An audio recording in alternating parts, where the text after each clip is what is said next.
सर्वांनी बसून घ्या.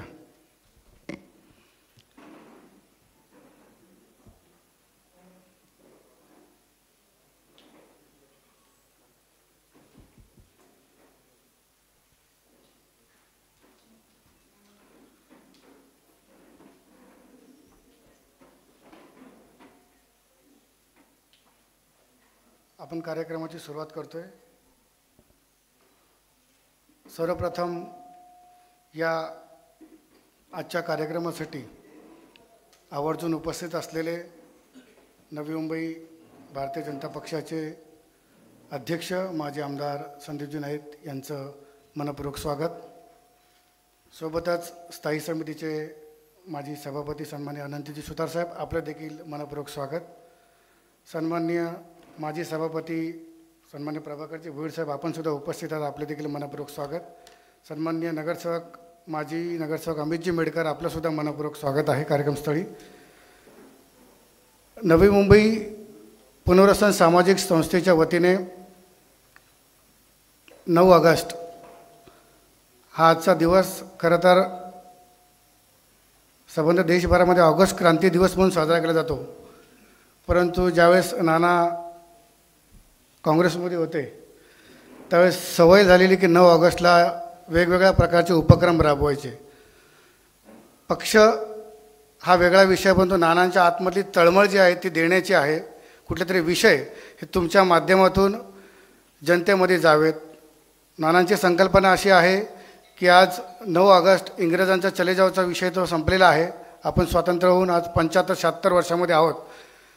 या उपर आपण काहीतरी चले जाव ही मोहीम घेतली पाहिजे. आणि दुर्दैवाने का होईना, परंतु गेल्या 4 वर्षापासून म्हणजे कोरोना काळाच्या नंतर या राज्यामध्ये एक वेगळ्या प्रकारची हुकुमशाही आलेली आहे प्रशासकीय, आणि त्या प्रशासकीय हुकुमशाहीला कुठंतरी चले जाव म्हणण्याची वेळ आहे. त्या अनुषंगाने निशांतजी भगत यांच्या संकल्पनेतून मी उपेक्षित भूमिपुत्र व जमीन मालकी हक्क या दोन विषयाच्या अनुषंगाने क्रांतिकारी विचार आपल्यामध्ये रुजावेत. या विचारांची रुजण आजच्या दिवसातून, कारण आजचा दिवस महत्त्वाचा आहे, त्या निमित्ताने होणं गरजेचं आहे, असा एक मानस त्यांच्याकडे होता. आणि त्या अनुषंगाने ह्या कार्यक्रमाचं नियोजन आज या सभागृहामध्ये केलेलं आहे. मी आलेला सर्व प्रमुख पाहुण्यांना विनंती करतो की आज ऑगस्ट क्रांती दिन आहे. आपल्या या भूमीचे करते धरते कैवारी सन्माननीय दिवाजी व आपल्या महाराष्ट्राचे नव्हे तर अखंड देशाचे हिंदूंचे आराध्य दैवत छत्रपती शिवराय यांच्या प्रतिमेस आपण पुष्पहार व आजच्या क्रांती दिनानिमित्त जी मशाल या ठिकाणी प्रतिकात्मक ठेवली आहे तिला प्रज्वलित करावी व या कार्यक्रमाची आपण सुरुवात करावी अशी आपणास विनंती आहे.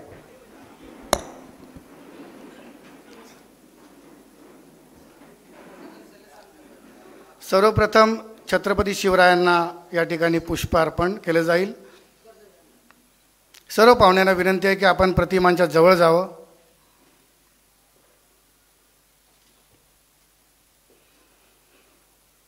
यानंतर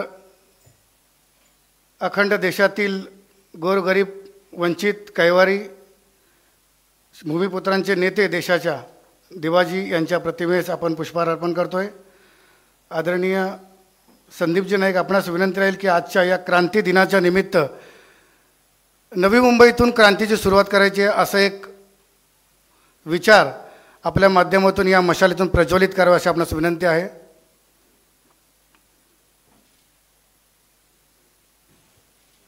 व्यासपीठावर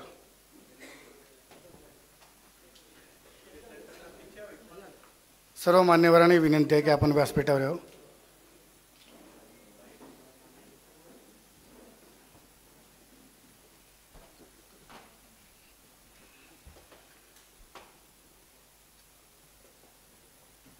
सर्वांनी जोरदार घोषणा द्यायच्या आहेत.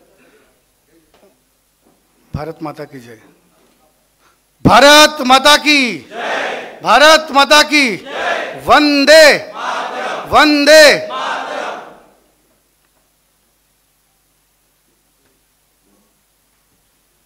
यानंतर मान्यवरांना विनंती की आपण व्यासपीठावरच राहायचं आहे, विनंती आहे.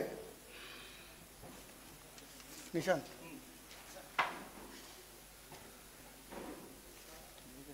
हां जे विषय आपल्यासमोर मांडले की लोकशाही बचाव व उपेक्षित भूमिपुत्र आणि जमीन मालकी हक्क या लेखांचं विमोचन दशरथजी भगत यांचं आणि निशाजी भगत या दोघांचे लेख आहेत, त्यांचं विमोचन आपल्या शुभहस्ते करावं.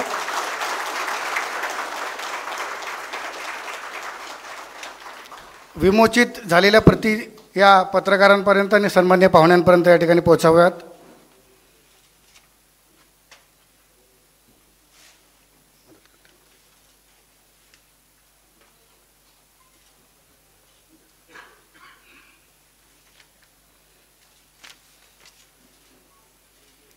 सदरहू लेखाच्या संदर्भात अधिकचं दोन्ही वक्ते ज्यांनी हे लेख लिहिले ते सन्मान्य दशरथजी भगत व सन्माननीय निशांतजी भगत आपल्याशी कार्यक्रमाच्या ह्याच्यात बोलतीलच. मी या कार्यक्रमाच्या निमित्ताने संदीपजी भगत यांना विनंती करील की आजच्या कार्यक्रमास उपस्थित राहून आमच्या सर्वांचं मनोबल वाढवलं व या क्रांतिकारी विचारांच्या रुजवणुकीसाठी आपण जे पुढाकार घेऊन आपण या कार्यक्रमाला हजेरी लावतो त्याबद्दल सन्माननीय माजी आमदार संदीपजी नाईक यांचा आपण सन्मान करू. सन्माननीय संदीपजी भगत यांनी.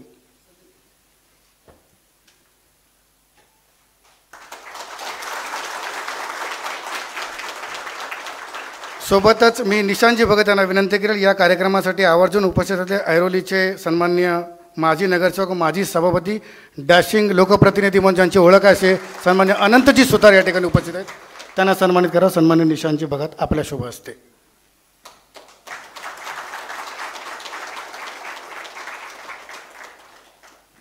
तसेच या कार्यक्रमासाठी तुर्भे विभागातील आपल्या झोपडपट्टी विभागातील जनतेच्या कैवारी असणारे सन्माननीय अमृत मेडकर परिवाराचे सदस्य माजी नगरसेवक अमितजी मेडकर यांना आपण सन्मानित करावं अशी विनंती करतो मी निशांतजी आपणास. आपणा सर्वांचे परिचित असणारे नव्हे तर आपल्या नात्यागोत्यांमध्ये असणारे जीवगावचे सन्मान्य माजी नगरसेवक प्रभाकरजी भोईर साहेब या ठिकाणी उपस्थित आहेत, त्यांना देखील सन्मानित करत आहे मी दशरथजी भगत यांना विनंती करतो.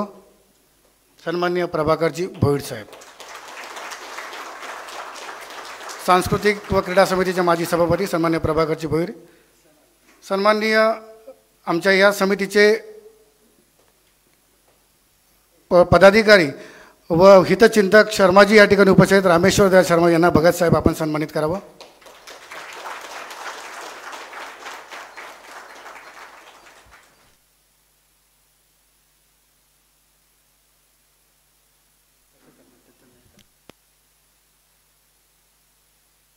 ठिकाणी नवी मुंबईतील आजच्या या क्रांतिदायक विचारांचे आपल्या या हॉलमधून जनसामान्यपर्यंत पोहोचण्यासाठी सन्मान्य पत्रकार बंधू जे आपल्या लोकशाहीचा चौथा स्तंभ आहेत त्यांना देखील विनंती आहे की आजच्या या ऑगस्ट क्रांती दिनाच्या निमित्ताने आयोजित या कार्यक्रमामध्ये आपण आपला सन्मान या ठिकाणी स्वीकारायचा. सर्वप्रथम मी गुरुवर्य नायर सरांना विनंती आहे की आपण व्यासपीठावर येऊन आपला सन्मान स्वीकारावा. आदरणीय विश्वराजी नायर सर.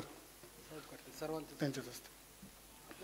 सर्व पत्रकार बांधवांचं या ठिकाणी आम्ही क्रांतिदायी विचाराच्या अनुषंगाने आयोजित केलेला कार्यक्रम सन्मान्य विश्वराजजी नायर सर, यानंतर लोकमतचे सन्मान्य ब्युरो चीफ नामदेवजी मोरे सर आपलं सर्व पत्रकार बांधवांचं सन्मान आदरणीय माजी आमदार संदीपजी नाईक साहेब करतील. यानंतर सन्माननीय वरिष्ठ पत्रकार अशोकजी शेश्वरे साहेब.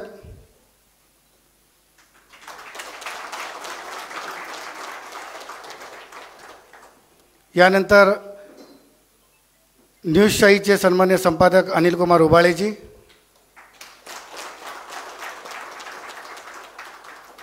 मुंबई नवी मुंबई व महाराष्ट्राच्या अनेक ठिकाणी परिचित असणारी वाहिनी जनवाहिनी म्हणजेच आमच्या सुरेशजी पाटील आपले देखील या ठिकाणी आपण संपादक म्हणून सन्मान स्वीकारायचा आहे. जनादेश चॅनलचे संपादक सन्मान्य पत्रकार सय्यदजी आपण देखील या ठिकाणी यावं. कासिम सय्यद.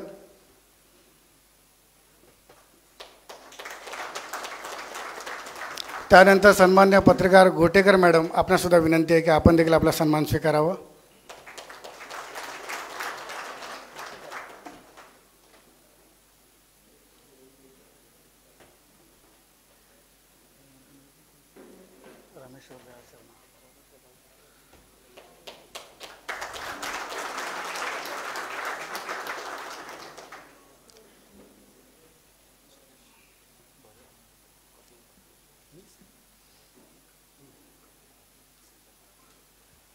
सन्मान्य भरतजी नाईक या ठिकाणी उपस्थित आहेत. आमच्या नवी मुंबई परिसरातील रिक्षा चालक मालक संघटनांच्या विविध समस्या या ठिकाणी मांडणारे भरतजी नाईक, आपलं देखील व्यासपीठावर आपण सन्मान स्वीकारावा अशी विनंती आहे. आपलं विजयजी उर्वरित ते पत्रकार त्यांची जरा नावं घेऊन या, त्यांना विनंती आहे.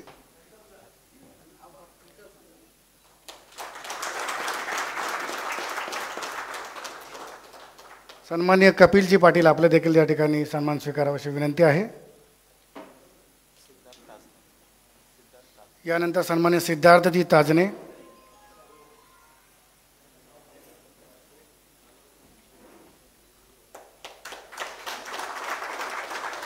यानंतर आमच्या 29 गाव संघर्ष समितीचे देखील पदाधिकारी उपस्थित आहेत. आपण तिघांनी वरती यावं अशी विनंती. प्रकाशजी आणि दादा, 29 गाव संघर्ष समितीच्या माध्यमातून MIDC व गावठाणे यांचे प्रश्न शासन दरबारी पोहोचवणारे आमच्या समितीचे तिन्ही पदाधिकारी यांना विनंती आहे की व्यासपीठावर यावं.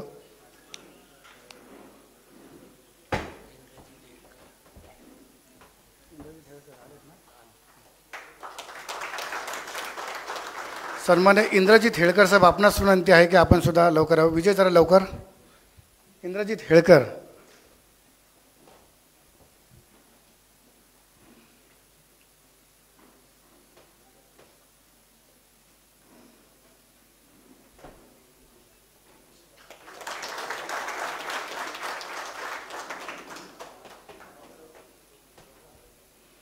आपणा सर्वांना विनंती, आपण बसून घ्या.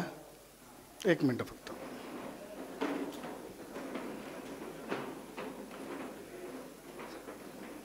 या ठिकाणी सकाळचे प्रथमेश गडकरी जी उपस्थित आहेत त्यांना देखील विनंती आहे. त्यानंतर मिरर या न्यूजच्या या ठिकाणी प्रतिनिधी अंजली मिश्रा आहेत, त्यांना देखील विनंती आहे. आपण देखील या निमित्ताने आपल्या वृत्तपत्राच्या वतीने आपण आपला सन्मान स्वीकारायचा आहे.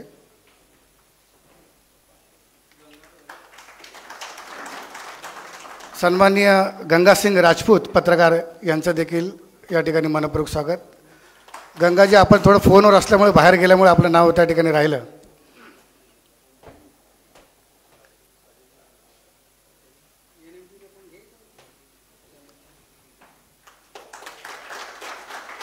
नवी मुंबई नेटवर्कच्या मॅडमच्या वतीने दोन्ही आपल्यापैकी आपण प्रतिनिधी म्हणून त्यांचा स्वीकार करायचा आहे. नवी मुंबई नेटवर्क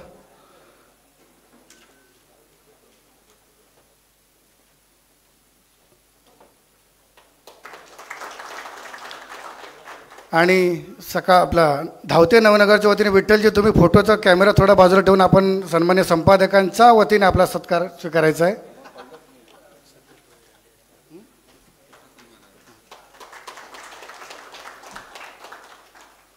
NMTVच्या वतीने कोण आहे? ठीक आहे. शर्माजींच्या वतीने प्रणित कापसे, आपण देखील व्यासपीठावर आपला सन्मान स्वीकारायचा आहे. शीतलजी भोईर या ठिकाणी उपस्थित आहेत, जुळगावच्या आमच्या समाजसेविका शीतलजी भोईर, आपलं देखील मनपूर्वक स्वागत आहे. आपण व्यासपीठावर आपला सन्मान स्वीकारायचा. शीतलजी भोईर. मुख्य कार्यक्रमाकडे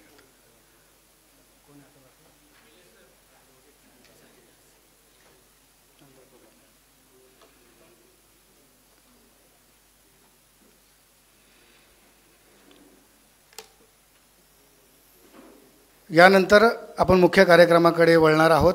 मी या कार्यक्रमाच्या अनुषंगाने आपले वैचारिक पत्रिकांचे विमोचन या ठिकाणी नुकतंच झालेलं. आता या लेखाच्या विषयाच्या अनुषंगाने उपेक्षित भूमिपुत्र व जमीन मालकी हक्क या विषयावर आपलं वाचन, प्रबोधन व विचार व्यक्त करण्यासाठी निशांत भगत यांना मी विनंती करतो व अन्य सर्व पत्रकार बांधवांना व निमंत्रित पाहुण्यांना विनंती आहे की या विचार विनिमय प्रबोधन कार्यक्रमाच्या अनुषंगाने आपल्यापर्यंत जे पत्रिका आलेल्या लेखपत्रिका त्याच्या अनुषंगाने आपण अवलोकन करावं.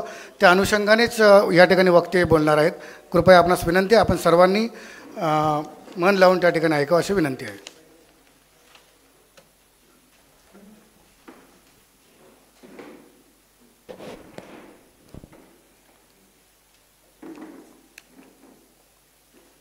सर्वांना नमस्कार.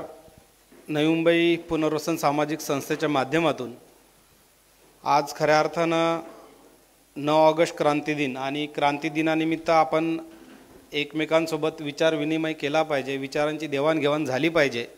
या अनुषंगाने उपेक्षित भूमिपुत्र आणि जमीन मालकी हक्क व लोकशाही बचाव असे 3 विषय घेऊन आज या ठिकाणी आपण चर्चा करण्यासाठी सर्वजण या ठिकाणी एकत्र जमलेलो आहोत. आपल्याला सर्वांना माहिती आहे की मित्रांनो की आपण क्रांती दिन हा खऱ्या अर्थानं स्वातंत्र्यासाठी ज्यांनी लढा उभा केला, ज्यांनी इंग्रजांना इथून हाकलून लावलं आणि देशाला स्वातंत्र्य मिळवून दिला, अशा सर्व स्वातंत्र्यवीरांना सर्वप्रथम मी अभिवादन करतो. त्यासोबतच आपल्याला माहिती आहे की आपल्या समाजासाठी मग 12.5% योजना मिळवण्यासाठी ज्या ज्या लोकांनी हुतात्मा पत्कारलं अशा लोकांनाही मी अभिवादन करतो. खरं तर क्रांती जेव्हा होते जेव्हा एखादा कुठला विषय आपण हाती घेतो आणि हाती घेतल्यानंतर त्याला पूर्णत्वास नेण्यासाठी आपण सर्वजण प्रयत्न करत असतो. आणि म्हणूनच आज या ठिकाणी आपल्यासमोर चर्चा करत असताना किंवा आपल्यासमोर विषय मांडत असताना ज्या शहरामध्ये आपण राहतो त्या शहराचे जर भाग बघितले आपण तर एक ग्रामीण भाग आहे, शहरी भाग आहे आणि झोपडपट्टी भाग, जो कष्टकरी जो आपल्या MIDC भागामध्ये राहतो. या तिन्ही भागामध्ये राहत असलेल्या लोकांच्या बाबतीत जर आपण विचार करायला गेलो तर आपल्याला माहिती आहे की या तिन्ही घटकांवर जर अन्याय झालेला आहे आणि त्या अन्यायाच्या विरुद्ध लढा जर आपण सर्वांनी मिळून एकत्र नाही उभा केला तर मग आपल्यासारखं पुढच्या पिढीला उत्तर देताना आपल्याला कठीण जाईल. आणि म्हणून या ठिकाणी आज जरी उपेक्षित भूमिपुत्र ह्या किंवा जमीन मालकी हक्क, उपेक्षित भूमिपुत्र जरी भूमिपुत्रांसंदर्भात मी लेख लिहिलेला असला तरी जमीन मालकी हा पूर्ण शहराला, मग MIDC असो म्हणजे MIDC मध्ये राहणारे झोपडपट्टी भागातले आपले कष्टकरी वर्ग असो, शहरी भागातले असलेले शहरी नागरिक असो किंवा ग्रामीण भागातले आपले सर्व ग्रामस्थ असो, या तिन्ही भागांचा जर विचार केल्यानंतर जमीन मालकी हक्क हा विषय सर्वांना लागू होतो आणि उपेक्षित भूमिपुत्र हा फक्त ग्रामस्थांना लागू होतो.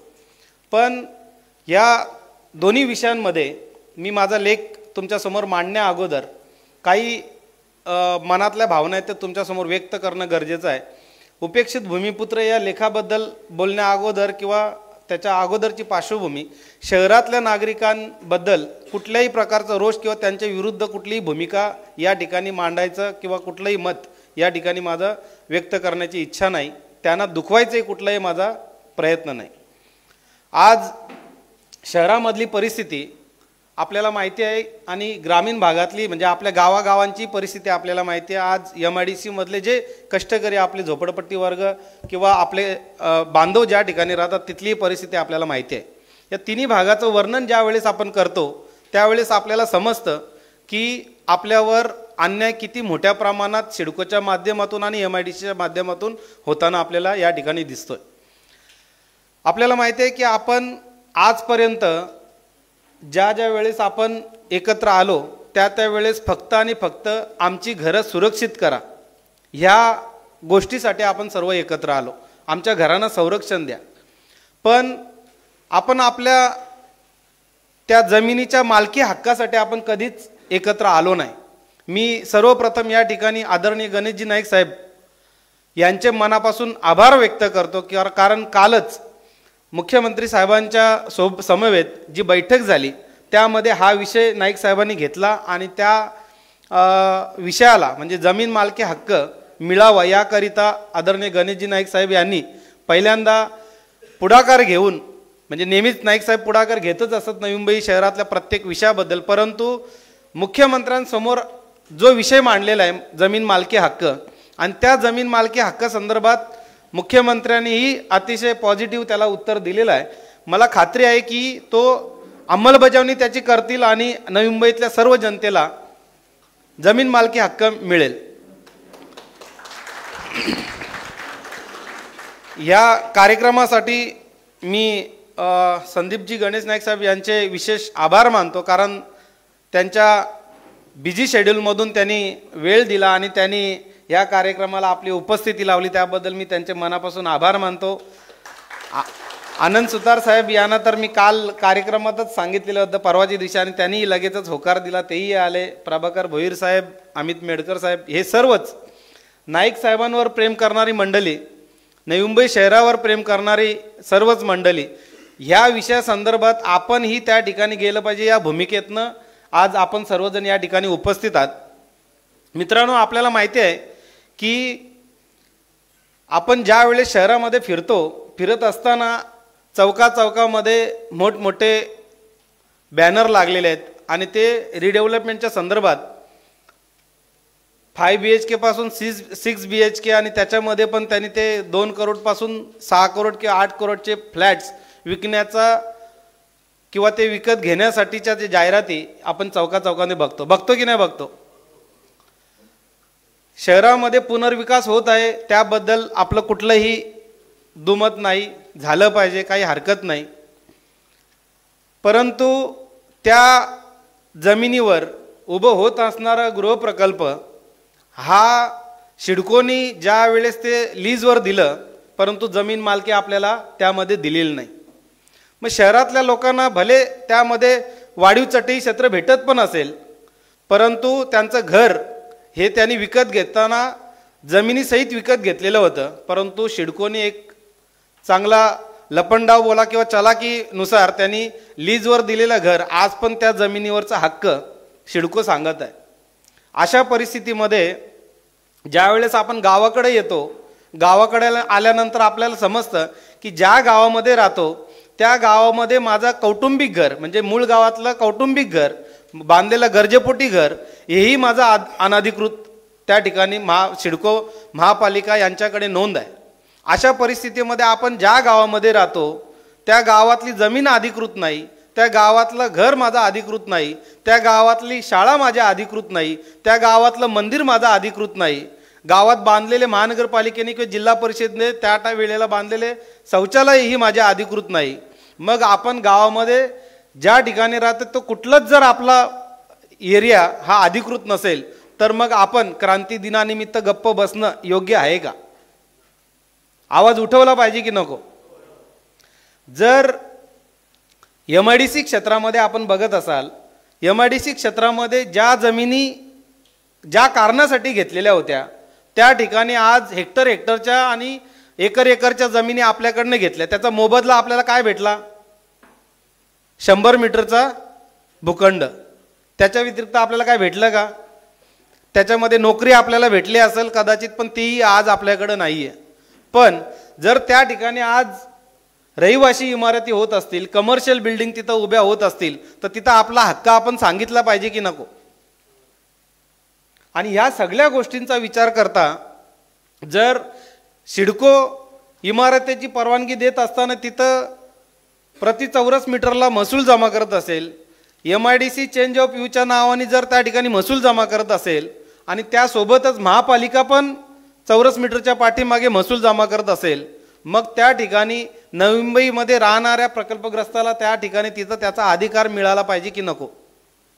या सर्व गोष्टी आपल्याला माहिती आहे की सिडकोमध्ये 4 IAS ऑफिसर बसलेले आहेत. त्या ठिकाणी जवळजवळ 10 ते 12 आर्किटेक्ट आहेत. जवळजवळ नाही करताना 50, 60 किंवा 70 तिथं अभियंते बसलेले आहेत. नवी मुंबई आंतरराष्ट्रीय विमानतळ बनवावं, नैना प्रकल्प राबवावा यासाठी तिथं अनेक नियोजन समितीच्या कमिटी त्या लोकांनी बनवलेल्या आहेत. परंतु गावा ठिकाणी काय आपण प्रकल्प राबवावा, गावा ठिकाणी असलेल्या लोकांना आपल्याला काय न्याय देता येईल यासाठी कोणालाही वेळ नाही. फक्त सिडकोच्या अधिकारी त्या ठिकाणी शहरात काय आपल्याला स्कीम राबवता येईल, त्याच्यातनं आपल्याला स्वतःला काय फायदा होईल ह्या गोष्टीकडे लक्ष आहे का? तर गावातनं काय महसूल भेटणार नाही, गावातून आपल्याला त्याच्यातनं काय लाभ भेटणार नाही आणि म्हणून सदर ठिकाणी आपल्यासाठी कोणी काम करायला तयार नाही. मला असं वाटतं की ज्या ठिकाणी आपण राहतोय त्या ठिकाणी तो आपला राहता घर, आपली पुढची मागणी आपली अशी असली पाहिजे, आपलं राहतं घर जसं आहे तसं आणि त्याच्या खालती असलेली जमीन या जमिनीचा मालकी हक्क आपल्याला भेटला पाहिजे. त्यासोबतच जो माझा घर आहे जसं आहे तसं तो माझा अधिकृत करून भेटला पाहिजे. या मागणीनं, ह्या भावनेनं आपण आता याच्या पुढे आपण गेलो पाहिजे. आणि म्हणूनच आपल्यासमोर हा विषय मांडत असताना अतिशय दुःख होतोय की आज आपण ज्या गावात राहतोय त्या गावामध्ये आपलं जर समजा सिडकोकडून जर आपल्याला न्याय भेटत नसेल तर आपण गप्प बसून चालणार नाही. आणि म्हणून आपण सर्वांनी एकत्र येऊन ह्या क्रांती दिनाच्या निमित्तानं हा तर आमचा प्रयत्न भाई, हा फक्त आमचा प्रयत्न क्रांती दिनाच्या निमित्तानं फक्त जागरूक करण्याचा कार्यक्रम आज आम्ही या ठिकाणी राबवत आहोत. कारण विषय एवढा मोठा आहे की ह्या विषयाला मागच्या पिढ्यानपिढ्या लोकांनी न्याय देण्यासाठी प्रयत्न केला पण त्यांना न्याय मिळाला नाही. तर आम्ही फक्त या क्रांती दिनानिमित्त जे लोक इथं उपस्थित आहेत त्या लोकांना जागरूक करणं, गावागावामध्ये हा मॅसेज पोहोचवणं की बाबा आपला गाव, आपल्या शहरातले असणारे नागरिक आणि झोपडपट्टी किंवा MIDC भागातले असणारे आपले नागरिक, ह्या लोकांचा हक्क आणि त्यांचा अधिकार काय हे त्यांना समजून सांगणं आणि त्यांना त्यांचा हक्क मिळवून देणं हा आमचा प्रयत्न आहे. आणि नक्कीच आपल्या नेतृत्वाखाली गणेश नाईक साहेब यांच्या नेतृत्वाखाली पुढची दिशा आपण ऑलरेडी त्याला दिलेली आहे, परंतु अंमलबजावणी करण्यासाठी आपल्याला त्याचा प्रयत्न करायचा आहे. आणि मला पूर्ण खात्री आहे की आपल्या नेतृत्वात येणाऱ्या दिवसामध्ये जी आपली पिढी किंवा पुढच्या पिढीला न्याय देण्यासाठी आपण समर्थ आहात. आणि नक्कीच आपण याच्या अगोदर पण म्हणजे शहराच्या प्रती अनेक ज्या समस्या होत्या त्या समस्या सोडवण्यासाठी आपण प्रयत्न केलेला आहे. या ठिकाणी मी मुद्दामून उल्लेख करेन की आदरणीय स्वर्गीय लोकनेते दिबा पाटील साहेब यांच्या नावाने एक अशी योजना की ज्याच्यामध्ये भरीव आपल्याला त्यामध्ये महामंडळाची स्थापना करून म्हणजेच दिबा पाटील आग्रिकोली विकास महामंडळाची स्थापना करून त्यामध्ये जर समजा आपल्याला शासनाकडून जर पैसे भेटले तर त्या ठिकाणी अनेक आपले विद्यार्थी आणि अनेक असे विषय आहेत की त्याच्यामधून आपली सोडवणूक होऊ शकते. आणि म्हणून असा एक प्रस्ताव या ठिकाणी असावा की ज्या ठिकाणी जसं आपण आदर केला पाहिजे. अण्णासाहेब पाटील महामंडळाची स्थापना केल्यानंतर अनेक लोकांना त्याचा फायदा झालेला आहे. मग ते मराठा समाजाचे लोक असतील किंवा त्यांचे विद्यार्थी असतील त्यांना लाभ भेटलेला आहे. तर ज्या दिबा पाटलांनी आपल्याला खऱ्या अर्थानं न्याय दिला, परंतु आता ते तेवढ्यावरच आपण थांबून चालणार नाही. तर दिबा पाटलांच्या नावाने एक आपण महामंडळाच्या स्थापनेची मागणी करावी आणि त्याच्यामधून आपल्या समाजाच्या लोकांना न्याय मिळावं अशी माझी या ठिकाणी तुम्हाला विनंती आहे. त्यासोबतच जर समजा शहरामध्ये पुनर्विकास होत असेल आणि त्या ठिकाणी रस्त्यामध्ये ज्याचं घर गेलं त्याला घर जर समजा सिडकोनी त्या विकासकाला देताना जर घर आरक्षित ठेवण्यासाठी सांगितलं असेल तर मग त्या ठिकाणी आपल्या समाजाच्या किंवा ह्या भूमिपुत्राला त्या ठिकाणी घरांचं आरक्षण ठेवण्याचं काम हे सिडकोच्या माध्यमातून झालं पाहिजे. आणि म्हणूनच माझी मागणी आहे या ठिकाणी की आपण जी पुनर्विकास प्रकल्पामध्ये होणाऱ्या प्रकल्पामध्ये त्या ठिकाणी जर ज्याचं घर रस्त्यामध्ये गेला त्याला जर सिडको घर देण्यासाठी जर पुढाकार घेत असेल तर आपल्याही प्रकल्पग्रस्तांनी त्या ठिकाणी घर देण्याची भूमिका ठेवली पाहिजे. आज या ठिकाणी झोपडपट्टी भागामध्ये पण काही लोक, ज्या लोकांना शहराच्या बाबतीत काही आयडिया नाही किंवा त्यांच्या पुढच्या भविष्याचा विचार न करता SRA स्कीम राबवण्यासाठीची जी काही मागणी चाललेली आहे ते मला असं वाटते की योग्य नाही. ज्या ठिकाणी आपली जमीन आहे त्या जमिनीची मालकी ही आपल्याला मिळाली पाहिजे. ते मिळाल्यानंतर त्या ठिकाणी ते विकासकाकडनं करून घेतील किंवा कुठली योजना राबवतील, कुठला गृहप्रकल्प राबवतील हा नंतरचा विषय. पण जोपर्यंत त्यांना जमिनीचा मालकी हक्क भेटत नाही तोपर्यंत कुठली योजना त्या ठिकाणी राबवून जर कोण 10चा FSI मागून लोकसंख्या वाढून जर या ठिकाणी पाण्याची कमतरता काय, सिवरेजचे प्रॉब्लेम काय हे समजून घेण्या अगोदर फक्त FSIची मागणी करणं ही चुकीचे आहे. आणि म्हणून जमीन मालकी हक्क ह्या विषयावरच आपण लढलं पाहिजे असं मला व्यक्तिगतरित्या वाटतंय. त्यासोबतच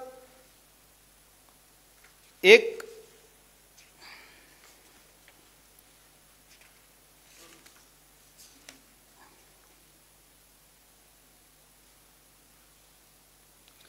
प्रकल्पग्रस्तांचे वाढीव भावाप्रमाणे दर देण्याचे मान्य झाले तरी सुद्धा सिडको प्रशासन शेतकऱ्यांचे पैसे देत नाहीत.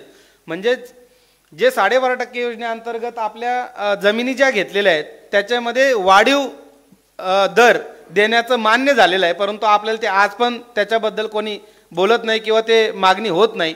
तर मला असं वाटतं की आपल्या माध्यमातून ती मागणी व्हावी.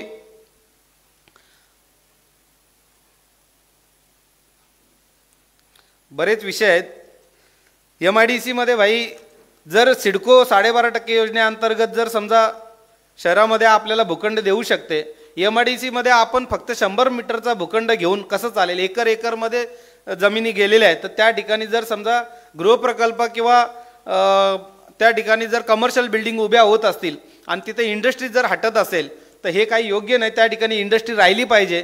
ती इंडस्ट्री राहिली तर त्या ठिकाणी आपल्याला रोजगार मिळेल. या भावनेतनं या शहरामधला युवक हा बेरोजगारापासून वंचित राहता कामा नये म्हणून इंडस्ट्री राहिली पाहिजे.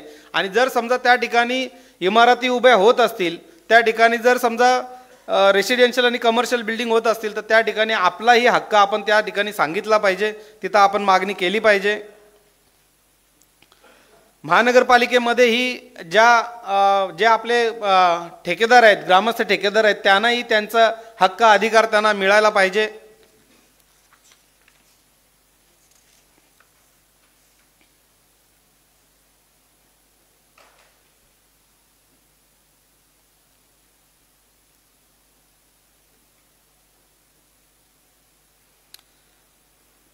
या विषय बरेच आहेत.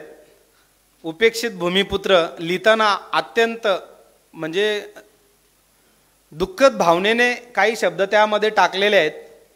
किंवा जमीन मालकी हक्क हा कायद्याने आपल्याला दिलेला अधिकार आहे आणि म्हणून मला असं वाटतं की ही भावना आपल्या सर्व युवकांपर्यंत पोचावी. आज या ठिकाणी लाईव्ह चालूच आहे. मला असं वाटतं की शहरातला नागरिक, झोपडपट्टी भागातला नागरिक किंवा ग्रामस्थ, आपला प्रत्येक ग्रामस्थ ह्याला जमीन मालकी हक्काविषयी अधिकार समजला पाहिजे. त्याला त्याचं मत व्यक्त करता आलं पाहिजे. प्रत्येक मित्रांसमोर, प्रत्येक ग्रुपसमोर किंवा ज्या ज्या भागामध्ये जाल त्या त्या भागामध्ये त्यांनी त्याचं व्यक्त केलं पाहिजे मत आणि आपल्या अधिकारासाठी तो भांडला पाहिजे. आणि म्हणूनच मला असं वाटतं की आपण सर्वांनी मिळून आज एक क्रांती दिनानिमित्त प्रण केला पाहिजे की आपण आपल्या हक्कासाठी लढू आणि आपण आपली लढाई ही नाईक साहेबांनी केलेले प्रयत्न, नाईक साहेबांनी घडून आणलेली मीटिंग आणि त्याच्यानंतर त्या अंमलबजावणीसाठी आपल्याला प्रयत्न करावे लागणार आहेत. आज या ठिकाणी आपण सर्वजण अतिशय शॉर्ट नोटीसवर आपण सर्वजण या ठिकाणी आलात. ह्या कार्यक्रमासाठी आपण वेळ दिलात, आपण सर्व उपस्थित राहिलात, त्याबद्दल मी मनापासून आभार व्यक्त करतो. आणि येणाऱ्या दिवसामध्ये आपण उपेक्षित भूमिपुत्र न राहता आपण या शहरातला जागरूक भूमिपुत्र म्हणून या ठिकाणी पुढे आपण राहिलं पाहिजे. अशा पद्धतीने मी या ठिकाणी माझं मत व्यक्त करतो. थांबतो. जय हिंद, जय महाराष्ट्र, जय दिबा.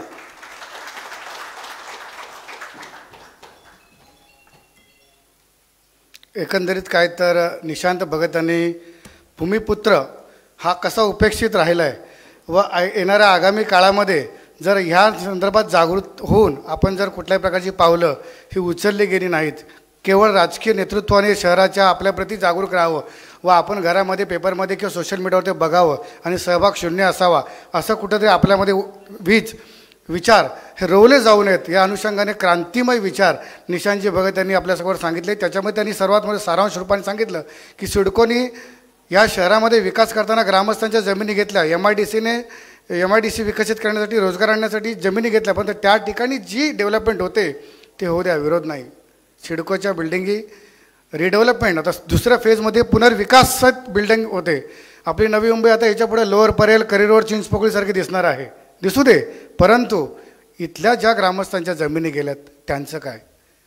कारण आपण ज्या घरामध्ये राहतोय त्या घराचं, म्हणजे गाववाल्यांचं बोलतो मी, ग्रामस्थांचं, त्या घराच्या सनदसुद्धा आपल्या नावावर नाही की आपल्याकडं 8चा उतारा देखील नाही.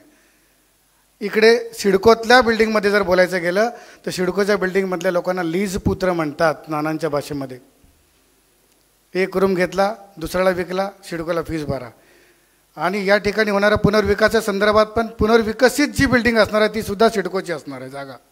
हे कुठंतरी संपलं पाहिजे. या अनुषंगाने मी उपेक्षित भूमिपुत्र या आणि जमीन मालकी हक्क, झोपडपट्टीच्या संदर्भात आता तर भरपूर काय लोकांचे आता श्रावणाच्या अगोदरचे उपास सुरू होते. ठीक आहे, असू दे, राजकीय प्रोपोगंडा करण्याचा अधिकार आहे, विधानसभा जवळ आलेली आहे. परंतु झोपडपट्टीतल्या लोकांचं जीवनमान उंचावण्यासाठी आपण काय केलं त्या आपला मागचा मागोवा जरा बघा. आपण दहशत माजून आपण कुणाच्या अनुषंगाने कधी झोपडपती दादा बनू शकत नाही. तर खऱ्या अर्थानं त्यांना त्यांचं सुखाचं जीवन उंचवण्यासाठी आपण काय देऊ शकतो, ही भूमिका या उपेक्षित आणि जमीन मालकी हक्क या संदर्भात निशांत भगत यांनी मांडली. असो, यानंतर आपण या कार्यक्रमाच्या दुसऱ्या पेजमध्ये म्हणजे या लेखाचं दुसरं जे सत्र आहे ते लोकशाही बचाव आहे आणि त्या अनुषंगाने दशरथजी भगत साहेब हे आपले विचार मांडणार. तत्पूर्वी मी आपल्या स्मरणात आणून देऊ इच्छितो, या कार्यक्रमासाठी आवर्जून उपस्थित असलेले सन्माननीय दुर्गाविजय पाल, आपलं मनपूर्वक स्वागत आहे. सन्माननीय आमचे रिक्षा युनियनचे अध्यक्ष विजयजी पाटील, आपलं देखील स्वागत आहे. सन्माननीय जुईनगरचे ग्रामस्थ सुरेशजी पाटील, अर्जुनजी पाटील, चाहू मडवी साहेब व धारावेचे आमचे प्रदीपजी नाईक, आपलं देखील मनपूर्वक स्वागत. MIDCतील भूखंड माफियांच्या विरोधात प्रगल्भतेने लढा देणारे आमचे प्रकल्पग्रस्त मित्र ॲडव्होकेट विकास पाटील, आपण या ठिकाणी उपस्थित आहात, आपलंसुद्धा मनपूर्वक स्वागत. त्याचसोबत आमचे सुरेशजी वास्कर सानपाडा यांचे देखील मनपूर्वक स्वागत. पत्रकार बंधू दत्तात्रय सूर्यवंशी मामा, आपण उशीर आलात, आपलं देखील मनपूर्वक स्वागत, पण उशिरा करतोय त्याबद्दल दिलगिरी व्यक्त करतो. अश्विनी जेतपाल, आपलं स्वागत. आणि आमचे मित्र अनिशजी बाबर, आपण सगळे या ठिकाणी आलात, आपलं मनपूर्वक स्वागत. मी या 80व्या आता जी नुकतीच आयुक्तांसोबत बैठक झाली माननीय नाईक साहेबांची, त्या बैठकीत दादांच्या समक्ष दशरथजी भगत यांनी जो मानस व्यक्त केलेला की मी येथील पुढील काळामध्ये या नवी मुंबईतील लोकप्रतिनिधी व आपल्या नाईक साहेबांच्या विचारधारेचे जे लोकप्रतिनिधी कार्यकर्ते आहेत त्यांना सोबत घेऊन या नवी मुंबईमध्ये लोकशाही बचाव अनुषंगाने एक मूवमेंट सुरू करेल. त्या मूवमेंटच्या विचारांची आज या ठिकाणी मुहूर्तमेढ किंवा बीजरोपण या ठिकाणी दशरथ भगत यांनी करावं असं मी त्यांना विनंती करतो. आपले विचार आपण या ठिकाणी आपल्या विषयाच्या अनुषंगाने मांडावे.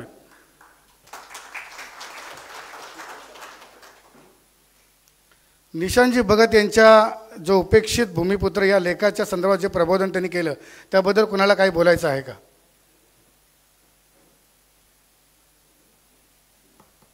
माझ्याकडे एक नाव आलं, हर्षित, आपण बोलू शकता, माईक द्या त्यांना.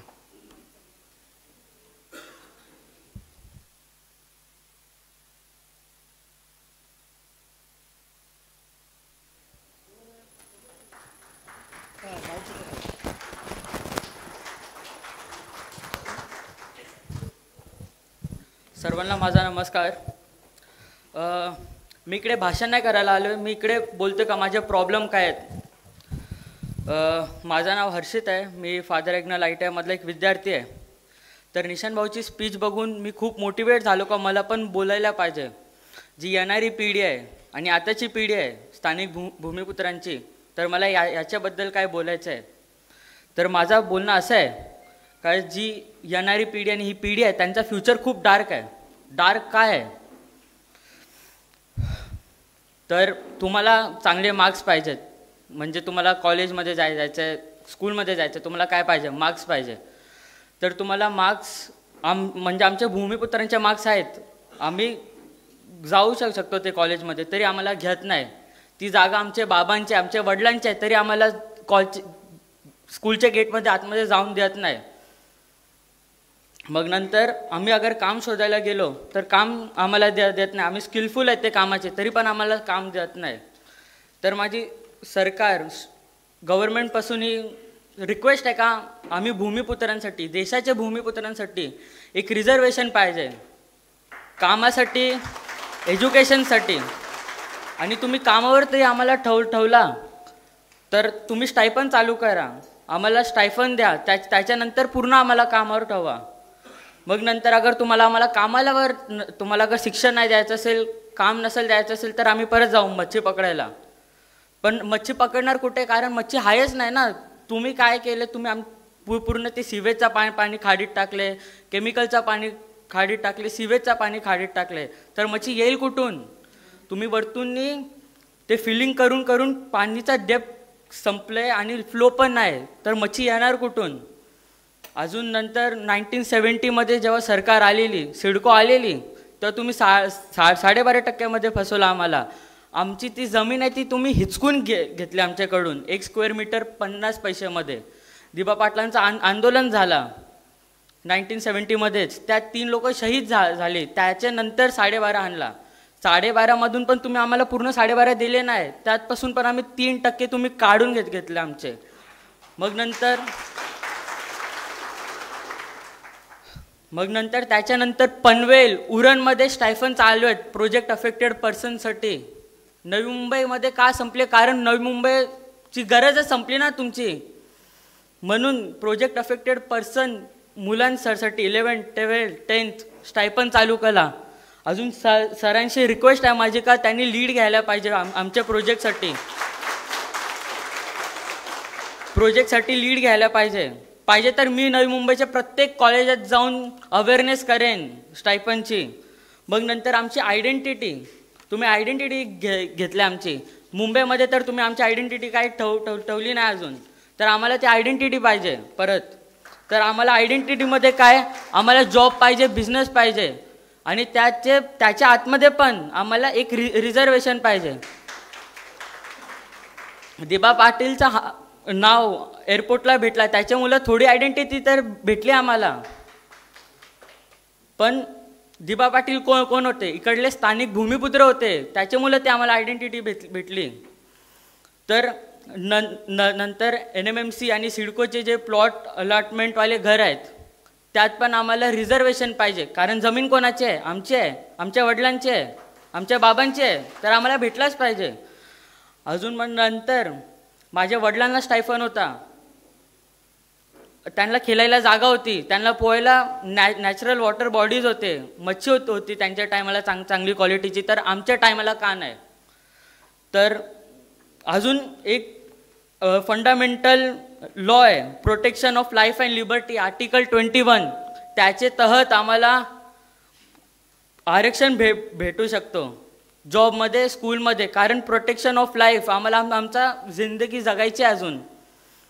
तर थँक्यू मला चान्स दिल्याबद्दल. जय हिंद, जय महाराष्ट्र, जय दिबा.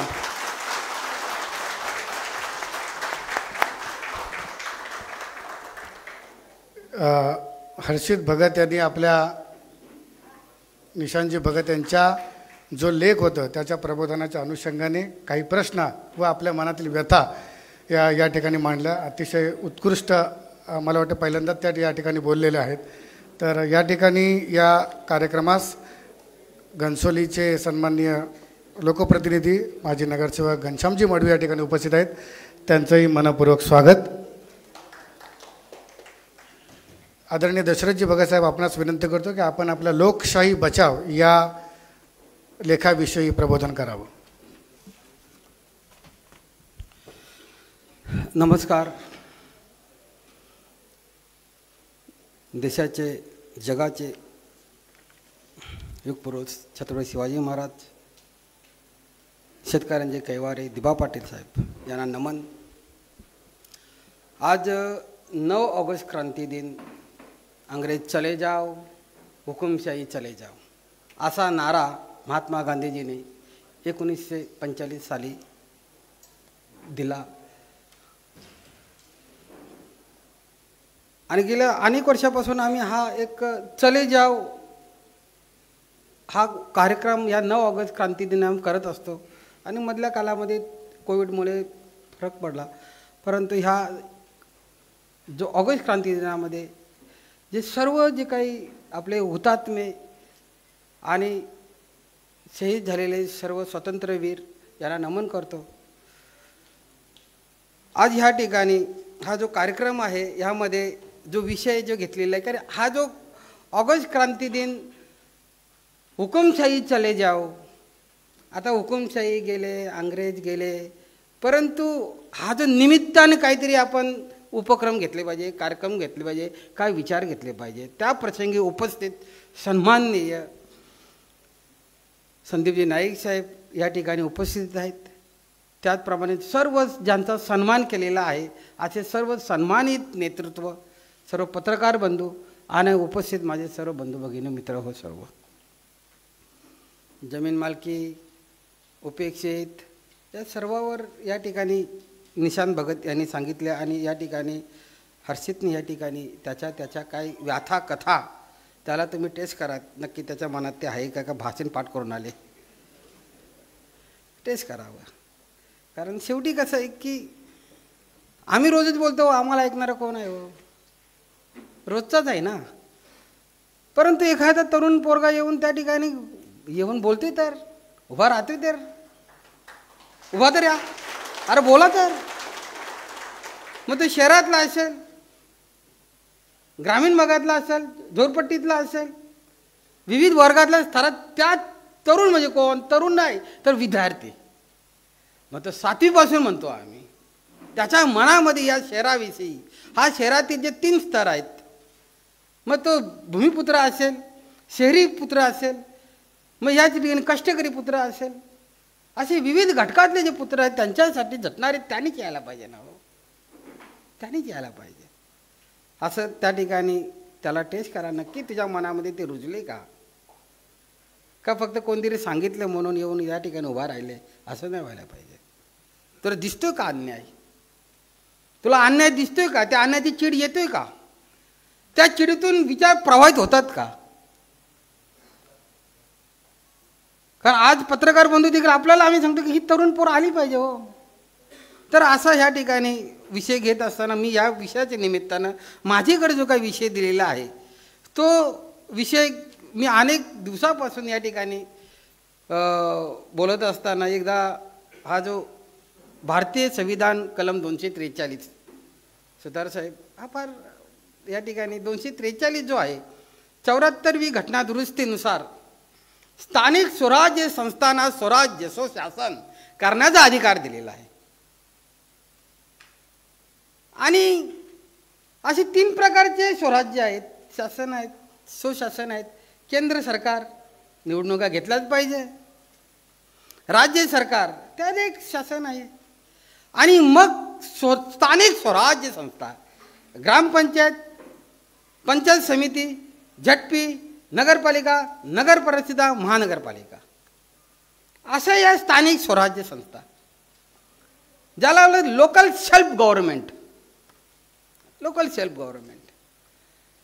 आणि ज्या वेळेला कोविडमध्ये त्या ठिकाणी आपत्काल होता, जीवन मरणाचा प्रश्न होता, त्यावेळेला आम्ही नाईक साहेबांचं जे कार्य केलेलं आहे ते विसरता येणार नाही.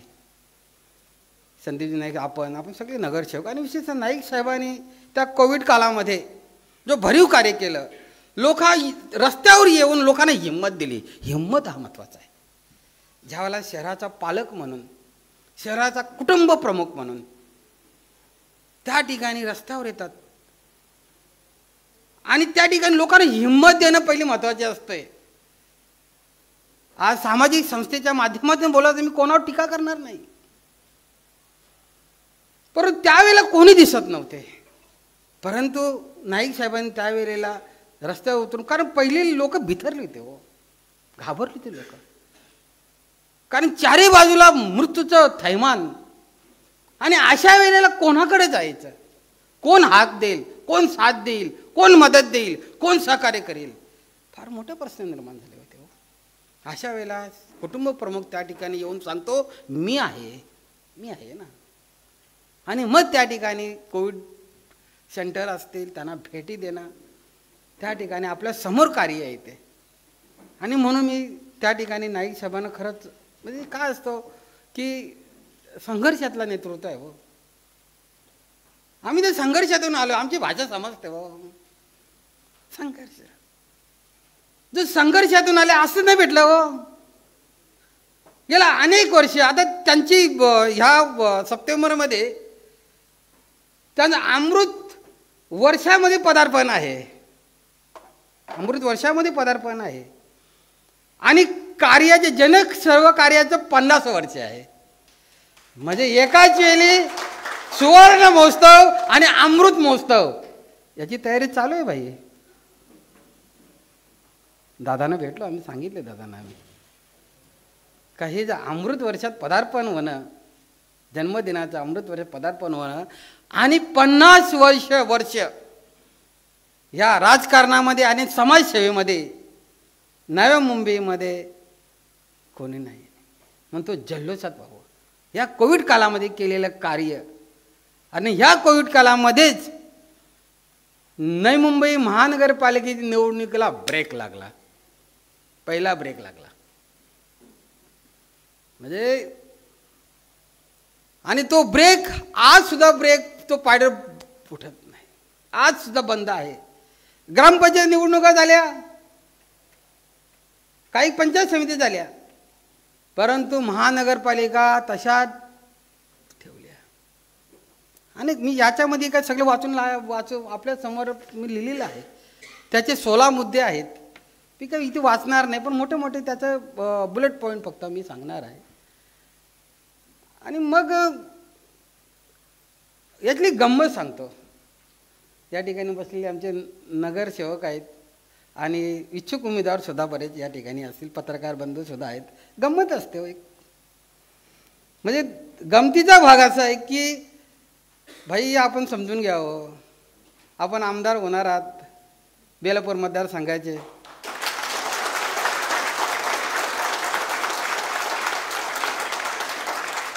आणि ती गरज आहे, ती गरज आहे. कारण लोक काय म्हणतात, नको अक्का, नको माई, नको ताई, पाहिजे भाई.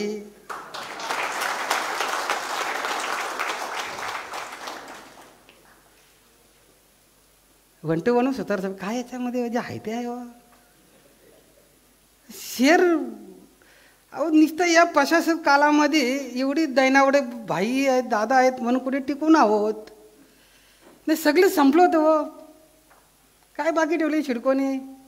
तर या ठिकाणी 2020 गंमत बघा. आता 2020 साली नवी मुंबई महानगरपालिकेची निवडणुकीचा पहिला कार्यक्रम, म्हणजे पहिला कार्यक्रम आरक्षण विष्णू भावे जाहीर झालं डिसेंबरमध्ये. अमित जे बरोबर ना, कारण आपल्याला जास्त महत्त्वाचं आहे. आणि त्यावेळेला आरक्षण समजल्यानंतर प्रत्येकाला माहिती पडलं की ही ओपन आहे, मी इथे उभं राहू शकतो. महिला इथे बायकोला ठेवायची का बहिणीला ठेवायची, कोणाला ठेवायची, आमच्यासारखं करायचं. आणि मग त्यावेळेला हत्तीचं बल असतो. मग बलाचे प्रकार किती. हत्तीचं बल असतो, त्या हत्तीच्या बलाप्रमाणे जो तो, कोणी फुटबॉल, कोणी हळदी कुंकू, कोणी क्रिकेट, हे वाटप ते वाटप, हे हत्तीचं बल. हे जेवढी शक्ती होती, कोणी कर्ज काढलं, कोणी गहाण ठेवलं, कोणी गहाण राहिले, काय जे मिळेल तसं. कोणी कार्यालय घेतले, चांगल्या चांगल्या ठिकाणी कार्यालय घेतले 3 महिन्यासाठी. डिसेंबर, जानेवारी, फेब्रुवारी, मार्च, एप्रिल एंडिंगला खास 4 महिन्यासाठी जुगार. काय म्हणतोय इच्छुक जे असतात नाही का, ज्याला आम्ही काही खरं नाव ठेवले मशरूम नेता. निवडणूक लागली का येतात ते, नंतर नाही दाखवत, थांबत दिसतच नाही ते. असं इच्छा आहे. शेवटी संविधानाने अधिकार दिलेला आहे प्रत्येकाला. संविधानामध्ये अधिकार दिले, प्रत्येकाला जनसेवा करण्याची, लोकप्रतिनिधी सेवा करण्याची संधी संविधानाने दिलेला आहे. त्याला हक्क दिले, अधिकार दिलेला आहे. आणि मग डिसेंबरमध्ये समजलं, फेब्रुवारी मार्चमध्ये ते जानेवारी ते फेब्रुवारीपर्यंत सगळीकडे हळदी कुंकू, बाकी काहीच नाही. हे आमचे पत्रकारांची पलापल धावाधाव, काय काय कव्हर करायचं माहिती नाही आहे. आलं का जाणार जिकडे तिकडे, म्हणजे कुठला वार्ड आहे तिथे साहजिकच सवय प्रचार आहे ना हो. आलं ना. आणि मग हत्तीची ताकद लावली, पूर्ण फार मजबूत ताकद लावली, खर्च केला. आणि बरोबर मार्चला त्याला ब्रेक लागला का स्थगित, स्टॉप, पुढे आता जायचं नाही कुठे. आलं का ना. आता हत्तीचं ताकीद संपलं. आणि मग पुन्हा एप्रिलमध्ये पूर्ण बंद, लॉक केलं. आणि बरोबर मला वाटतं ऑक्टोबरमध्ये 2021 ऑक्टोबरमध्ये परत एक बाजा वाजला, काय निवडणूक घ्यायची आता. परत याद्या चालू झाल्या. आणि चालू झाल्यानंतर मग आता हत्तीचं बल गेलं, मग आता बैलाचं बल. काय म्हणतोय आता हत्तीचं आणू शकत नाही. मग त्यावेळेला थोडंसं बुडलं सोडलं, थोडा बैलाची ताकद लावली. आणि त्यामध्ये पुन्हा प्रचार केलं. परत कोणीतरी गेला आणि सांगितलं यार नाही यार, कोणीतरी कोर्टात गेला आणि लॉक लावले त्याला 2-4 खिलं टोकले. आलं का त्यांना स्थगित. आता स्थगित झाल्यानंतर मग आता पुढे काय करायचं? पुन्हा एक मला वाटते 2022 फेब्रुवारीमध्ये परत बेंडबाजा वाजला. आला का त्यांना परत त्यावेळेला बेंडबाजा वाजला का आवाज चालू. परत जेवढी हत्तीचं गेलं, बैलाचं गेलं, आता काय राहिलं? आता काय फक्त राहिलं आता ते फक्त म्हणतात ते चिखलात लोलाचं डुकराचं राहिलं फक्त. ती ताकद लावली. त्याच्यानंतर परत स्थगित, म्हणजे वार्ड रचना बदली करा आलं ना. आणि सरकार म्हणते की हे सगळं अधिकार आता आम्ही निवडणूक आयोगाकडून आमच्याकडे घेतो, मी कोणाला बोलत नाही. परत स्टॉप, बंद पुरा. आता बंदही झाल्यानंतर आता इलेक्शन आज सुद्धा भाई सांगितले ना जाहीर झाले तरी कोणी बॅनर लावत नाही बघा.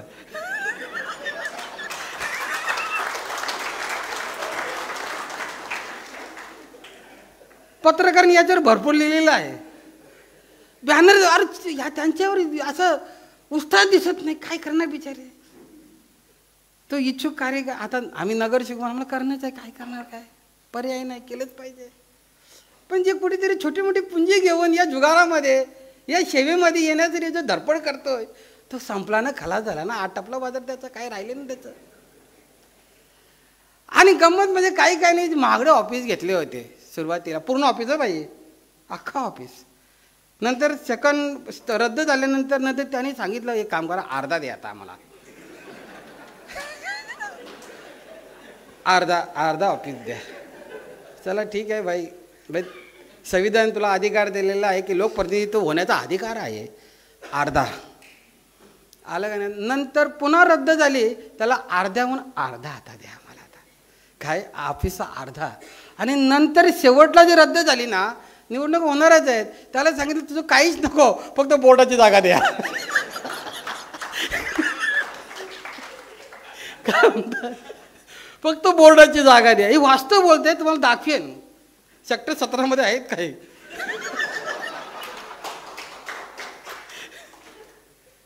आता त्याच्यानंतर आता सगळेच बाजार आटपल्यानंतर आता ते शेवटी ते बोर्डाचं लावलं तरी पैसे देणेच आहे ना त्याला.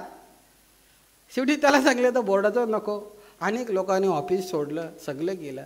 सांगण्याचं तात्पर्य भाई असं आहे की आम्ही या ठिकाणी, माझा दुसराच मुद्दा आहे. इथं पहिला मुद्दा असा आहे की 6 महिन्यात निवडणुका घेतल्याच पाहिजे. हा बंधन आहे, दंडक आहे. हे संविधानाने त्या ठिकाणी प्रतिबंध केलेला आहे, बंधनकारक आहे. परंतु इरादा काय कोणाचा आहे ते असू द्या.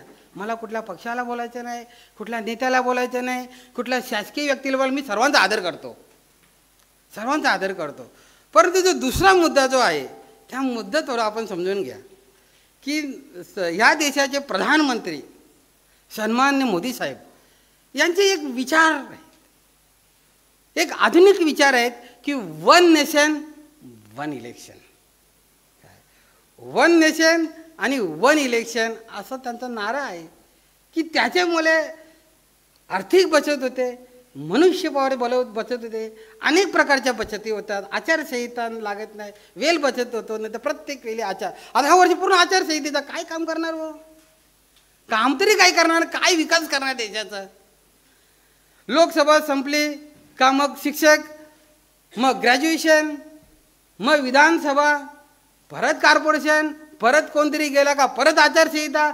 या आम्ही विकास करायची तरी कसं? मग 1 नेशन 1 इलेक्शन. आता संधी चालून आलेली आहे. काय म्हणतोय? संधी आता चालून आलेली आहे. 28 महानगरपालिका, ग्रामपंचायता, जिल्हा पंचायत समित्या या बाकी आहेत. मी महाराष्ट्राचे बोलतोय, मी काय नेहमी बोलतो असं नाही, महाराष्ट्राचे बोलतोय. हजारो जिल्हा परिषद, पंचायत समित्या, नगरपालिका, महानगरपालिका चे निवडणुका बाकी आहेत. जवळजवळ 1 लाख कॅन्डिडेट आहेत. 1 लाख. साधारण गणित लावा ना, एक मतदारसंघामध्ये 10 जरी पकडलं त्याचं कॅल्क्युलेशन करा. नाही मुंबईत जवळजवळ 1,500च्या वर जातात. 1 लाख कॅन्डिडेट आहेत. 1 लाख हे नगरसेवक, हे कार्यकर्ते आहेत, हे जनसेवक आहे. हा एक प्रोडक्ट आहे. जनकार्याचा काय आहे? हा प्रोडक्ट आहे. 1 लाख. जसं कॉलेजला आम्ही असताना शेवटची निवडणूक, नंतर निवडणुका बंद झाल्या आणि त्याच्यानंतर कॉलेजमधून ही जी लोकशाही जिवंत ठेवण्यासाठी लोकप्रतिनिधी लागतं. अधिकारांच्या माध्यमातून लोकशाही नाही आहे, ती ठोकशाही, ती हुकुमशाही आहे. तो प्रोडक्ट बंद केला. आज या ठिकाणी 1,00,000 जो काही इच्छुक उमेदवार आहे या महाराष्ट्रातला, तो या जनसेवेचा प्रोडक्ट आहे. प्रोडक्ट आहे. लोकशाही त्यांनी जिवंत ठेवायची, संविधान त्यांनी वाचवायचं आहे. कोणाचे इरादे का असतील तो विषय ज्यांचा त्यांचा आहे, परंतु तो जो इच्छा व्यक्त करून त्या ठिकाणी उमेदवार म्हणून त्या ठिकाणी लोकांमध्ये येऊन काम करतोय, तो प्रोडक्ट जर कोणी संपवत असेल तर ते योग्य नाही आहे. याच्यामध्ये अनेक ठिकाणं आम्ही फिरतोय. कारण मी ह्या कोविडच्या दरम्यान काही माझा मित्र त्यांना मी सांगितलं होतं निवडणुका नाही होत रे बाबा. बघा तुम्हाला कसं माहिती निवडणुका होत नाही, नाही होणार बघ. सतत त्याने सगळ्या निवडणुका होत नाही. एक दिवस मी कुठे बाहेर गेलो असताना त्याने मला फोन केला, काहीतरी 2023मध्ये, आता 24 चालू आहे, 23मध्ये ते निवडणुका लागत आणि रद्द झाली. त्यांनी मला फोन केला आणि हसायला लागला आणि भगत साहेब म्हणे, अरे तुम्ही सांगते तर खरं होतं म्हणे. अरे बरं, मी खोटं बोलत ना असं नाही, मी अंदाज आहे. झालं तर झालं, नाही तर झालं, अंदाज आहे. तर निवडणुका परत रद्द झाल्या म्हणे. अरे मी बोललो होतो रद्द होणार म्हणे, याच्या पुढे तर होणार नाही. याच्या पुढे सुद्धा महापालिकेच्या निवडणुका होत नाही. ही लोकशाही, स्थानिक स्वराज्य संस्थेची लोकशाही ही मृत झालेली आहे आणि मृत केलेली आहे. पत्रकार बोलतील कोणावा विरोध तुमचा आरोप आहे, हे माझा कोणावा आरोप नाही आहे.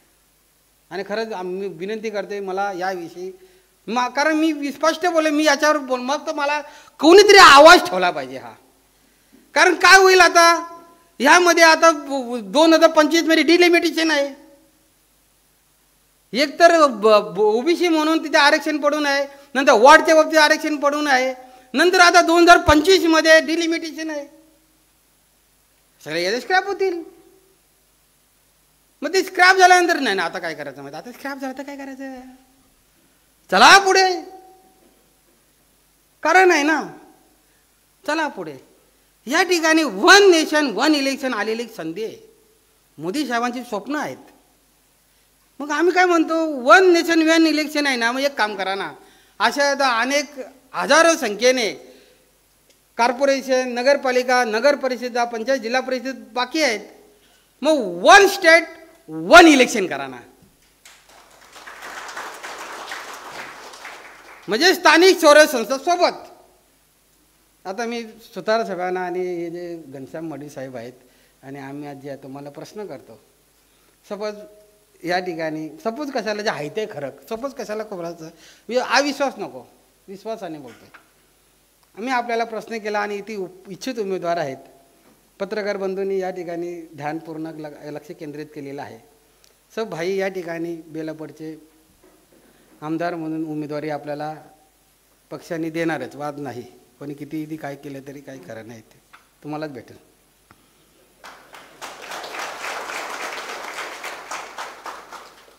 आणि मग आपण उभे आहात आणि सोबत कॉर्पोरेशन आहे.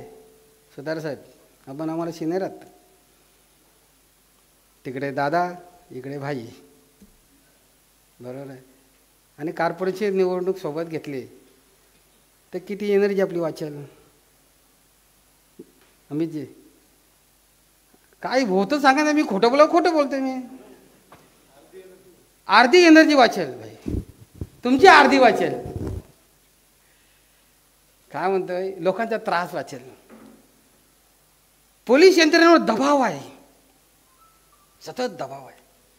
म्हणजे भाई काय होईल याच्यामध्ये, ह्या 1 स्टेट 1 इलेक्शन याच्यामध्ये जनतेची ताकद वाचेल आणि जे का उमेदवार असेल तर सगळं सोपं होऊन जाईल. हो असं तर आम्ही तर थकलो करून हो. मी आता लाईव्ह आहे, ओपन बोलते, काय करू त्याला. ठीक आहे, आम्हाला करणं भाग आहे. घनश्यामजी तुम्ही काही सुतार सांगा, तुम्ही सिनियर आम्हाला. जर सोबत राहिले तर त्याचा फायदा सर्वांना आहे ना, जनतेला फायदा आहे, निवडणूक कमिशन फायदा आहे, आचारसंहिताला फायदा आहे, सगळ्या गोष्टीचा फायदा आहे ना त्याचा. ह्या गोष्टी व्हावे या ठिकाणी. नाहीतर ही लोकशाही स्टेटचे घेतले की ना आपण, काही तर भर कोविडमध्ये घेतल्या ना. मग त्यावेळेला कोविड नाही का, कोविड होतं ना त्यावेळेला, का घेतल्या त्या? कारण लोकशाही मृत करायची नाही. स्टेटच्या निवडणूक घेतल्या, अनेक राज्यामध्ये निवडणुका घेतल्या, मग त्यावेळेला कोविड नव्हतं, होतं ना कोविड. परंतु लोकशाही मृत करायची नाही. तुम्हाला ह्या संविधानाला किंवा या सिस्टमला, या यंत्रणेला, या केंद्र शासनाची लोकशाही मृत करायची नाही, राज्य शासनाची, राज्य सरकारची, राज्याची लोकशाही मृत करायची नाही, पण स्थानिक स्वराज्य संस्थेची लोकशाही मृत करणं हे कुठे ते बुद्धीला पटत नाही. आम्ही नाही बोलत का बाबा या ठिकाणी आम्ही निवडून यावं, आम्ही येणार, आमची तर इच्छा ते आहे हो. परत 243 जो कलम जो या ठिकाणी बाद केला जातोय, मारला जातोय, मृत केला जातोय. अहो तो आरक्षण असेल किंवा ते प्रभाग हे असेल किंवा 4 करा 5 का जे काही ते करा, ते तुमच्या राजकीय इच्छाशक्तीचा विषय आहे. आपण मूर्त करू नका ना. असं या ठिकाणी ज्या होतोय, ह्या गोष्टी या ठिकाणी गंभीर आहे. आणि पोलीस सतत दबावत आहेत. हो साहेब, आम्ही त्यांचे जे भेटतो, अहो काय हो साहेब काय करायचं, सतत टेन्शनमध्ये आम्ही आहोत. जोपर्यंत निवडणुका होत नाही तोपर्यंत प्रत्येक पक्ष आपापला झुजतो ना. कोणी रॅली करते, कोण प्रचार करतोय, कोण तक्रारी करतात, कोण वादावादी करतात. आमचं जो कायदा सुव्यवस्था राखण्याचा जो आमचा खरा कर्तव्य आहे, त्या कर्तव्यापासून आम्ही विचलित होतोय. काय म्हणतो, त्या कर्तव्यापासून आम्ही विचलित होतोय. सतत टेन्शन आहे. आलं का त्यांना आता, म्हणजे असा एक सण नाही गेला की काय गेला नाही, सतत आम्हाला टेन्शन आहे. तर ही जी ह्या ठिकाणी फार न बोलता हा विषय मी प्रेस माध्यमांना दिलेला आहे, यात काही चुकीचं असू शकतो. मी परत सांगतोय, मी कुठल्या पक्षाला बोलत नाही, कुठल्या नेतृत्वाला बोलत नाही, कोणालाच बोलत नाही, कुठल्या प्रशासनाला बोलत नाही. परंतु एक मात्र खरं सांगतो आपल्याला की नाईक साहेब असल्यामुळे इथलं काहीतरी राहिलं. हो, आपण सर्व अनेक लोक इमारतीमध्ये राहतात. अशी ह्यामध्ये उपस्थित असणाऱ्या किती लोकांच्या इमारतीला प्रशासक लागला होता? कोणतरी एकाने हातवर करा, पुढचं मला सांगायला. मग कोणालाच नाही लागलं. ज्यावेळेला इमारतीला, सोसायटीला ज्यावेळेला प्रशासक लागतो, त्यावेळेला तुमचा एफडी किंवा खर्च करण्यासाठी त्या कमिटीची गरज नाही, त्या सदस्यांना विचारायची गरज नाही, काही गरज नाही. आम्ही एका ठिकाणी अनुभव घेतलेला आहे की त्या इमारतीचा एफडी तोडली तरी सदस्यांना माहीत नव्हतं, नंतर माहीत पडलं की एफडी तोडली म्हणून. आज या ठिकाणी प्रशासकाल सेम तसाच आहे, ते फरक काही नाही आहे. आम्ही न म्हणत की सगळंच वाईट आहेत, त्यातला अनेक चांगलं आहेत, ऐकतो चांगले आहेत. परंतु ह्या प्रशासक कालामध्ये नाईक साहेबांनी IEC मीटिंग घेतली. AT सुरुवातीला थोडंफार काही लोकांनी अरे आता कसा रस्त्यावर उतरता, काय गरज आहे का, याच्यावर कानं उतरलं. पण संघर्षाचं माणसाला माहिती असतं, चळवळीतल्या माणसाला माहिती असतो की ही आता गरज आहे. त्यावेळेला तो विचार करत नाही की बाबा मला लोक कोण काय बोलते, काही नसतं. आला का? आणि कुठेतरी ह्या प्रशासक कालावधीमध्ये जे काय झोपणारं जे बाजार होतं ते सगळं संपणार होतं, ठेवलं इमारतीमध्ये. ती ज्या सोसायटीला ज्यावेळेला प्रशासक लागतो त्यावेळेला सोसायटीचा सगळा फंड समाप्त केला जातो, चुरा केला जातो. कोणाची इथं आवश्यकता भासत नाही एवढी तोडू का, हा खर्च काही गरज नाही, स्वतः टेंडर काढू शकतात. कारण आज आयुक्त कोण आहेत? स्वतः आयुक्त आहेत. महापौर हे जो आयुक्तच आहेत, स्टँडिंग चेअरमन ते सुद्धा आयुक्त आहेत, महासभा ते सुद्धा आयुक्तच आहेत. सगळा अधिकार आपला त्यानं दिलेला आहे, पूर्ण अधिकार. काय राजे आहेत ना, अशी राजेशाही. परंतु नाईक साहेबांमुळे त्याला नियंत्रण आलं, कुठेतरी कंट्रोल आलं आणि त्याचा फायदा आज कुठेतरी सुरक्षित आहे. नाही तर आपला पाणी त्या ठिकाणी थांबवलं, अनेक नागरी सुविधा केल्या. ह्या गोष्टी नाकारता येत नाही. म्हणजे ही जी आज काही अधिकाऱ्यांची तर ठोकशाही आहे हो, हुकुमशाही सोडून द्यावं. काय म्हणतोय, हुकुमशाही तर बाजूला, ठोकशाही सरळ. अरे काय छातीताने बोलतात आणि काय बातच नाही हो. हो अधिकार आपला आहे हो. मी काय म्हणते याच्यावर आम्ही जागृत झालो पाहिजे का नको.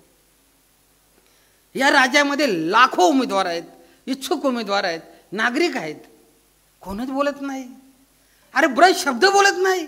अरे याच्याच मला आश्चर्य वाटतंय. काय म्हणतोय कोणी बोलेल का भगत नाना तुम्ही हाच विषय कशाला नियुक्त केला. अरे मी तर कोणच बोलत नाही. हा ठीक आहे त्याला सत्ताधारी आहेत बाबा, पक्षाच्या सत्तेच्या विरोधात नको आम्ही समजू शकतो. अरे पण ते विरोधक सुद्धा, अरे ह्या महाराष्ट्रामध्ये जो माजी पदाधिकारी आहे आणि जो इच्छुक आहे, अरे तो सुद्धा बोंबलत नाही. तो सुद्धा चुडी चूप, काहीच नाही सांगून. अरे ही सगळ्यात मोठी गुलामगिरी आहे. कोणाची मी नाही सांगत, हे तुम्ही चिंतनातून करा. या देशामध्ये 4 वर्ष स्थानिक स्वराज्य संस्थेची लोकशाही मृत केलेलं आहे. कधी कोर्टाचं नाव, कधी याचं नाव, कधी त्याचं नाव. अरे कोणच बोलत नाही, गप. म्हणजे जो काही लोकशाहीमध्ये ज्या घटनेने लोक प्रतिनिधित्वाचा जो अधिकार दिलेला आहे, जो हक्क दिलेला आहे, नको आहे. म्हणजे एकतर त्या घटनेतला तो कलम बंद करा, नाही तर तुम्ही आवाज उठवा. आवाज उठवला तर नेता मला तिकीट देणार नाही, मला पक्ष तिकीट देणार नाही. अरे काय भिकार भूमिका. अरे हे एक आपली स्वतंत्रता आहे, हे आपला हक्क आणि अधिकार, मूलभूत अधिकार आहे, प्रतिनिधित्वाचा मूलभूत अधिकार. काय म्हणतो संविधानाने काय दिलेलं आपल्याला, प्रतिनिधित्वाचा मूलभूत अधिकार. जसा जगण्याचा अधिकार आहे, स्पीच हा अधिकार आहे, अरे तसा घटनेने आपल्याला लोकप्रतिनिधित्वाचा अधिकार दिलेला आहे. आणि तो जर लोकप्रतिनिधित्व नसेल तर बांगलादेश होईल, बांगलादेश होईल, पाकिस्तान होईल. आणि आज या ठिकाणी कोणीच बोलत नाही, ब्रश शब्द बोलत नाही. मागे आमची काही मंडळी होती, मी त्यांना सांगितलं, सर्व पक्षाचे होते हो माझे. आम्ही एका ठिकाणी गेलो होतो, सर्वच पक्षाचे होते, विरोधातले सत्तेतले. मी हा विषय मांडला, अरे आपण 1 दिवसाचा आता उपोषण केला पाहिजे. अरे 1 दिवसाचं उपोषण करू, काय ते ठेवू, स्थानिक स्वराज्य संस्थेची लोकशाही बचाव, बस. बाकी काही नाही करायचं. नाव कोणाचं नाही, काय म्हणतो, नाव कोणाचंच ना पक्ष ना काही नाही, नाव कोणाचंच नाही. एकच वाक्य, स्थानिक स्वराज्य संस्थेची लोकशाही बचाव. संविधानातील कलम 243 बचाव, बस. आपल्याला बसावं लागेल. अरे नाही असं कसं म्हणता भगत साहेब, अरे दशरथ नको रे, पक्ष काय बोलेल, सत्ता काय बोलेल. अरे ठीक आहे, विरोधात त्याने, अरे तिथे काय बोलत नाही. वेदना होत्या या गोष्टीच्या. भाई आपण या ठिकाणी, आपण आमदार व्हा, आम्ही आपल्या पाठीशी आहेत, आम्ही सोबत आहोत. अरे परंतु या ठिकाणी ही लोकशाही मारू नका हो. आपण ठेवा, ही सोबत घ्या. मोदी साहेबांचं स्वप्न आहेत, त्यांचे विचार आहेत की 1 नेशन 1 इलेक्शन हा धागा घेऊन याला एक प्रायोगिक तत्वावर चालना देण्यासाठी 1 स्टेट 1 इलेक्शन.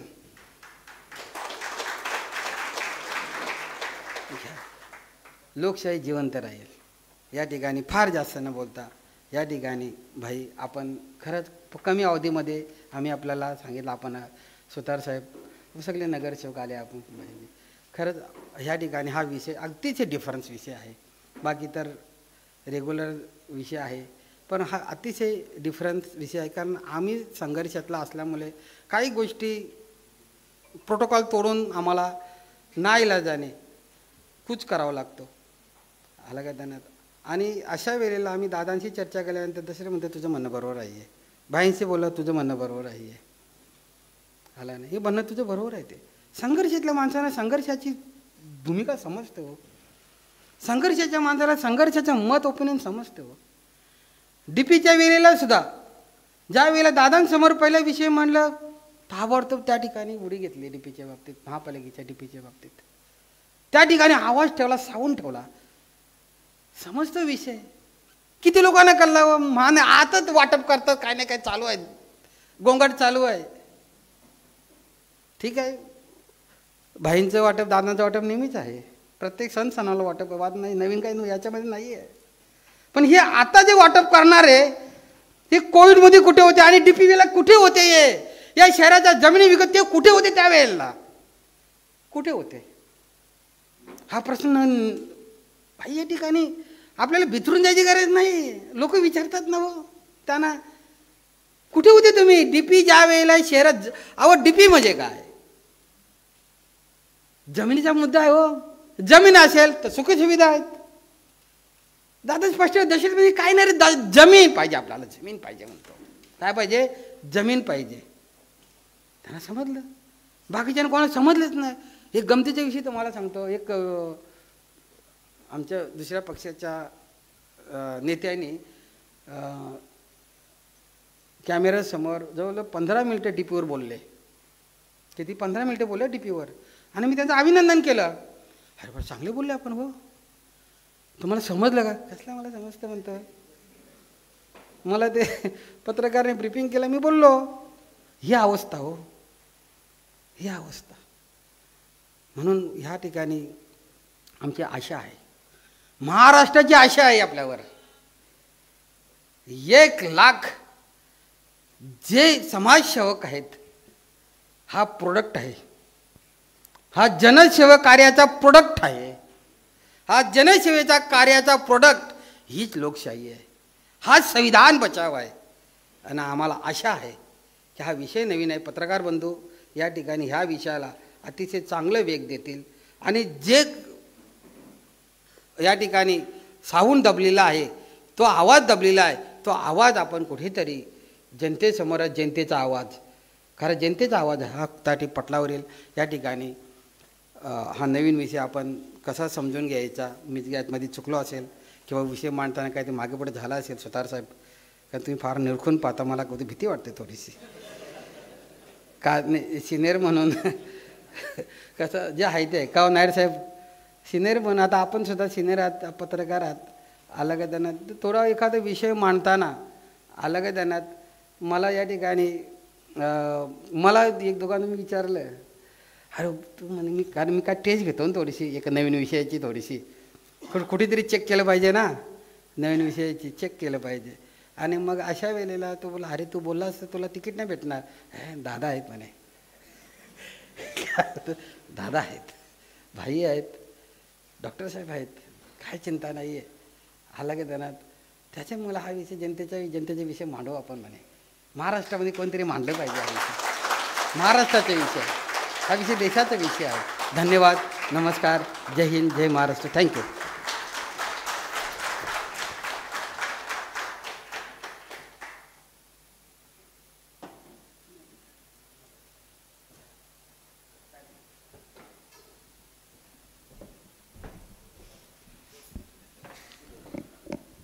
दोन्ही विषयाचे क्रांतिकारी विचार या ठिकाणी दोन्ही लेखकांनी आपापल्या परीने शॉर्ट्समध्ये त्यातले पॉईंट ब्रीफिंग करता करता आपल्यासमोर मांडलेले आहेत. या उपर ज्या क्रांतिकारी विचाराची ज्योत प्रज्वलित केलेली आहे आणि या ज्योत प्रज्वलीच्या या आपल्या सर्वांच्या प्रबोधनाच्या कार्यक्रमासाठी आवर्जून उपस्थित असलेले सन्माननीय संदीपजी नाईक साहेब यांना विनंती आहे की या दोन्ही लेख आपण ऐकलेले आहेत, त्यांचं प्रबोधन आपण ऐकलेलं आहे, विचार ऐकलेले आहेत. या क्रांतिकारी विचारांचा सारांश व आपली शाबासकीची थाप व नवी मुंबईकरांना आपण या क्रांतिकारी विचारांतून काय आश्वासित करणार हे आपण या ठिकाणी सांगावं अशी विनंती आहे.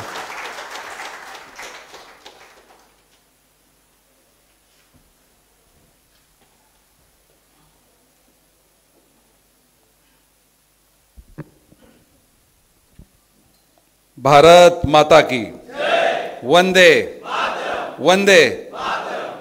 आज 9 ऑगस्ट क्रांती दिन, त्याचबरोबर आज जागतिक आदिवासी दिन देखील आजच आहे. आज या दिवशी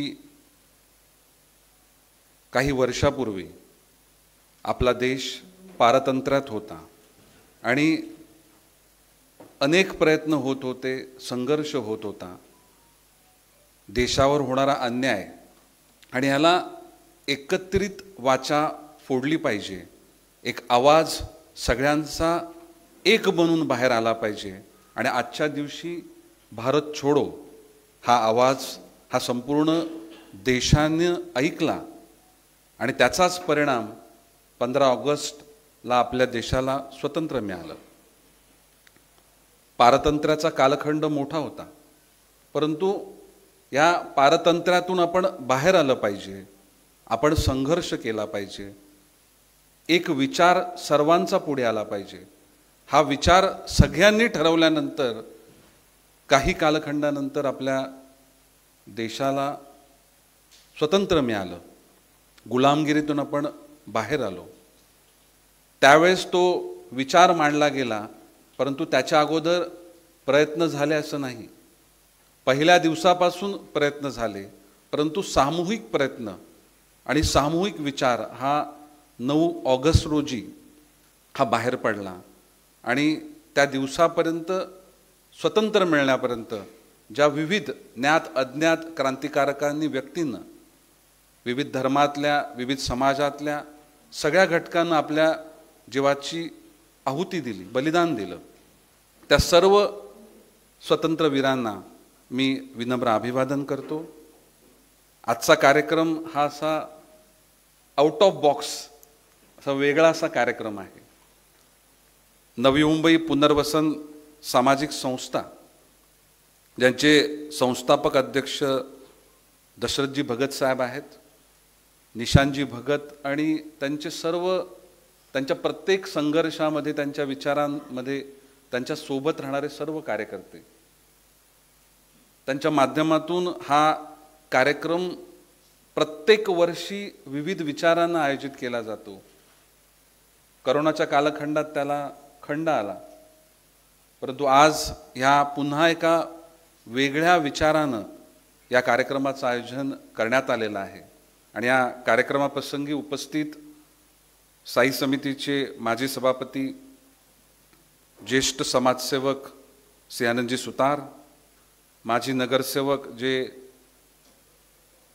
स्लम परिसराचं, झोपडपट्टी परिसराचं आणि त्याबरोबर या नवी मुंबईमध्ये विविध विषयांचं प्रतिनिधित्व करत असतात, ते माजी नगरसेवक अमितजी मेडकर, माजी नगरसेवक प्रभाकरजी भोईर, माजी नगरसेवक घनश्यामजी मडवी, समाजसेविका शीतल भोईर, समाजसेवक रामेश्वर राय शर्माजी, समाजसेवक भरत नाईक, समाजसेवक विजयजी वाळुंज आणि या कार्यक्रमाप्रसंगी उपस्थित विविध सामाजिक संस्था, विविध सामाजिक चळवळींचं प्रतिनिधित्व करत असणारे या नवी मुंबई शहरामधील विविध संस्था चालक, NGOज, आवर्जून या कार्यक्रमाला उपस्थित असलेले पत्रकार बंधू, मग ते वृत्तपत्र असतील, इलेक्ट्रॉनिक मीडिया असेल, डिजिटल मीडिया असेल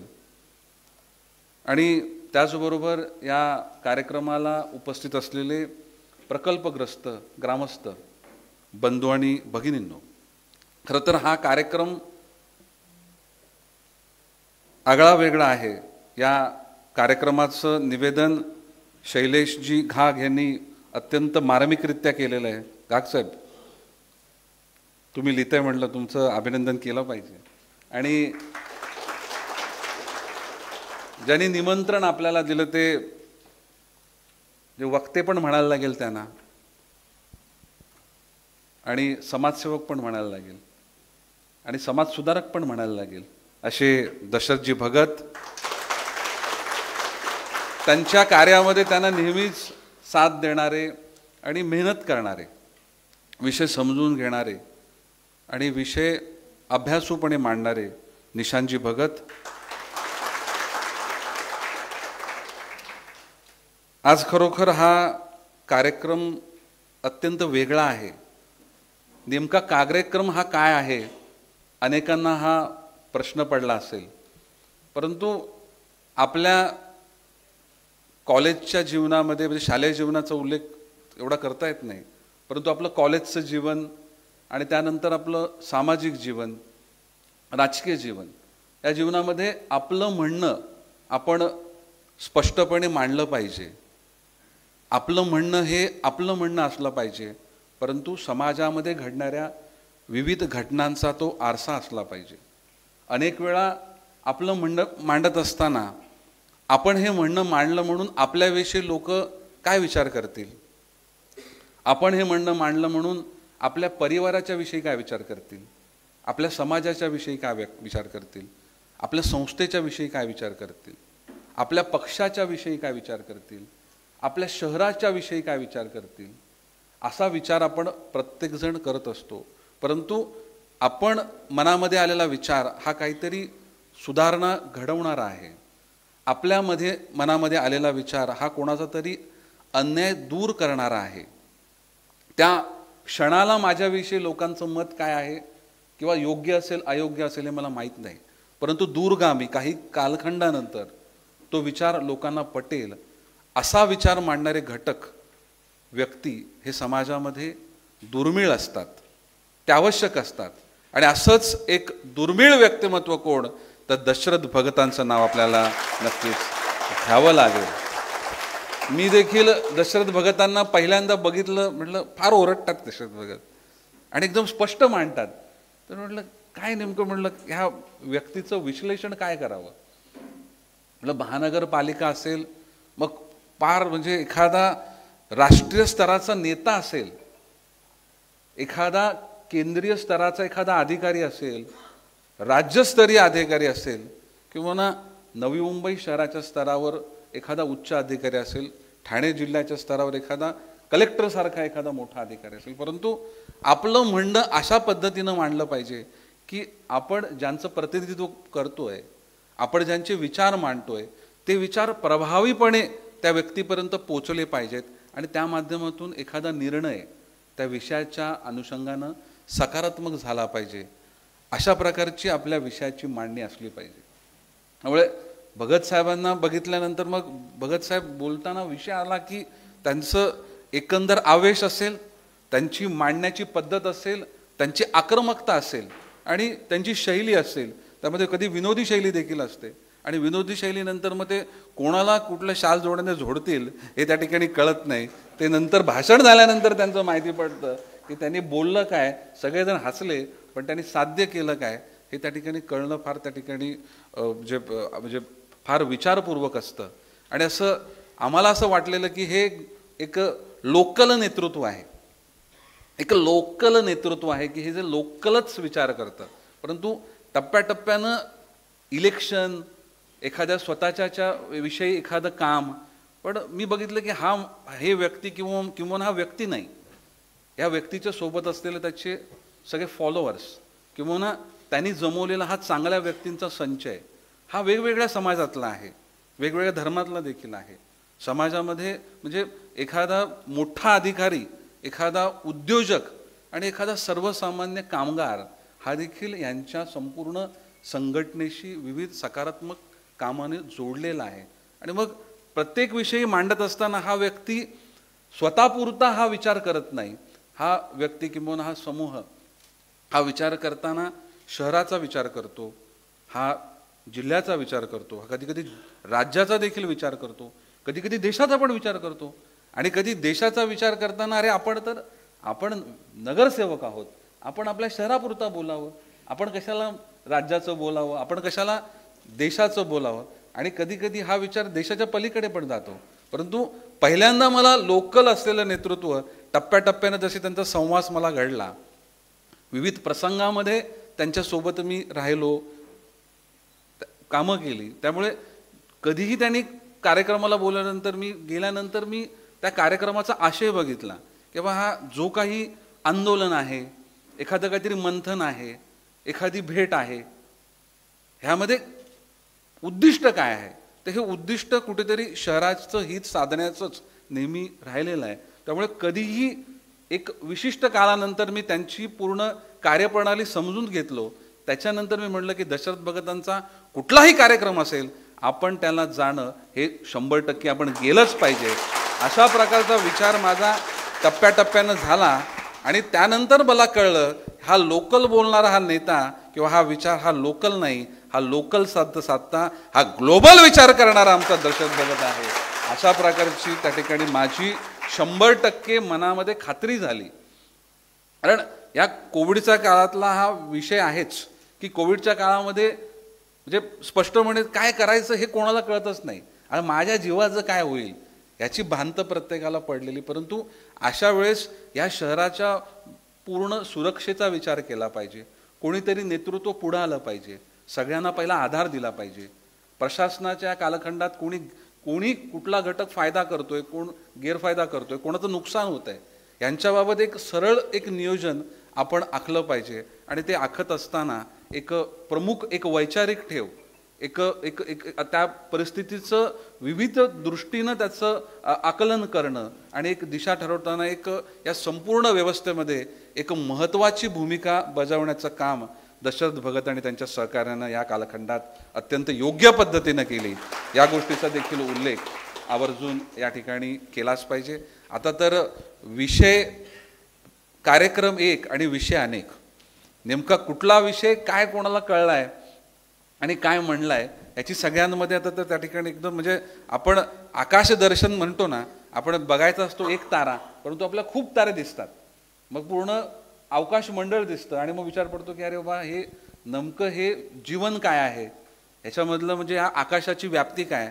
आपण तर फक्त हा ध्रुवतारा बघत होतो परंतु ध्रुवतारा बघता बघता मला अनेक तारे बघितले, त्या ताऱ्यांमधून उपग्रह बघितले, आपण आकाशगंगा बघितल्या, ही निर्वांत पोकळी बघितली.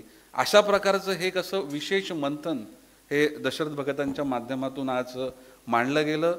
म्हणजे कार्यक्रम एक आणि विषय अनेक, चांगल्या गोष्टींना लेप आणि चुकीच्या गोष्टींना भेद, अशा प्रकारच्या अनेक त्या ठिकाणी एकातून अनेक नेम साधण्याचा त्या ठिकाणी एक प्रयत्न आणि एक मंथन आज दशरथ भगत आणि निशांतजी भगत यांच्या माध्यमातून आज साधलं गेलंय. निशांतजी भगतांनी मांडलेला विषय हा भूमिपुत्र आणि जमिनीचा मालकी हक्क हा अत्यंत महत्त्वाचा विषय आहे. बाकी 1960 मध्ये आपल्या नवी मुंबई परिसरामध्ये MIDCचा झालेला शिरकाव म्हणती त्यावेळेस ती गरजच होती. आपल्या शहरामधील गावातल्या जमिनी ह्या MIDCने संपादित केल्या आणि एक मोठा इंडस्ट्रियल बेल्ट हा नवी मुंबई शहराच्या लगत नवी मुंबई शहरामध्येच निर्माण झाला. ती औद्योगिक क्रांती होती. शेतकऱ्यांच्या जमिनी गेल्या परंतु त्यावेळेस शेतकऱ्यांना त्यावेळेस एक सुनियोजित अशा औद्योगिक वसाहतीमध्ये आपलं पूर्ण जीवन जगण्याचा किंवा बघण्याचा त्यावेळेस तो कालखंड होता. नवी मुंबई शहर तसं इतर शहरांसारखंच होतं. ठाणा आणि नवी मुंबईमध्ये काही फरक नव्हता परंतु नवी मुंबई शहरातल्या जागा या MIDCने त्यावेळेस संपादित केल्या आणि त्यावेळेस इंडस्ट्री उभी केली. आणि इंडस्ट्री उभी होत असताना एक तर विचार नक्कीच होता की बाबा येथील स्थानिकांना रोजगार मिळेल, स्थानिकांना उद्योग मिळेल आणि हा संपूर्ण इंडस्ट्री जी या संपूर्ण महाराष्ट्राला किंवा देशाला एक वेगळी दिशा देईल. जागतिक दर्जाच्या कंपन्या या इंडस्ट्रियल विभागात येतील आणि त्याचबरोबर येथील स्थानिकांचा देखील विकास होईल हा विचार त्यावेळेस होता आणि तो योग्यच होता. 1970-72च्या कालखंडात सिडको आली. सुनियोजित शहर असलं पाहिजे हा विचार त्या ठिकाणी पुढे आला. एवढ्या एकदा त्या ठिकाणी प्रकल्पग्रस्त आणि दोनदा प्रकल्पग्रस्त अशा दोन भूमिकेमध्ये नवी मुंबई शहर गेलं आणि त्यावेळेस मग आताच्या मिळणाऱ्या जे ॲक्विजिशनचे लाभ मग ते रस्त्याचे असतील किंवा ना इंडस्ट्रियल झोन बनवताना असतील किंवा ना नव्यानं ॲक्विजिशन करताना असतील हे त्यावेळेस एवढ्या मोठ्या प्रमाणामध्ये नव्हते. प्रत्येकानं आपापल्या पद्धतीनं त्यावेळेस प्रकल्पग्रस्तांना न्याय मिळावा याकरता प्रयत्न केले आणि त्यामध्ये अत्यंत महत्त्वाची भूमिका, एक कणखर भूमिका, सर्वांना सामावून घेणारी भूमिका आणि एक सगळ्यांना न्याय देणारे विचार हे त्या कालखंडामध्ये जर कोणी मांडले तर ते स्वर्गीय दिबा पाटलांशिवाय त्या ठिकाणी कोणी असू शकत नव्हतं. आणि तेच विचार आणि तीच त्या विचारांचा धागा पुढे नेत असताना मग नवी मुंबई एअरपोर्टला स्वर्गीय दिबा पाटलांचं नाव मिळावं हा एक संपूर्ण विचार पुढे आला.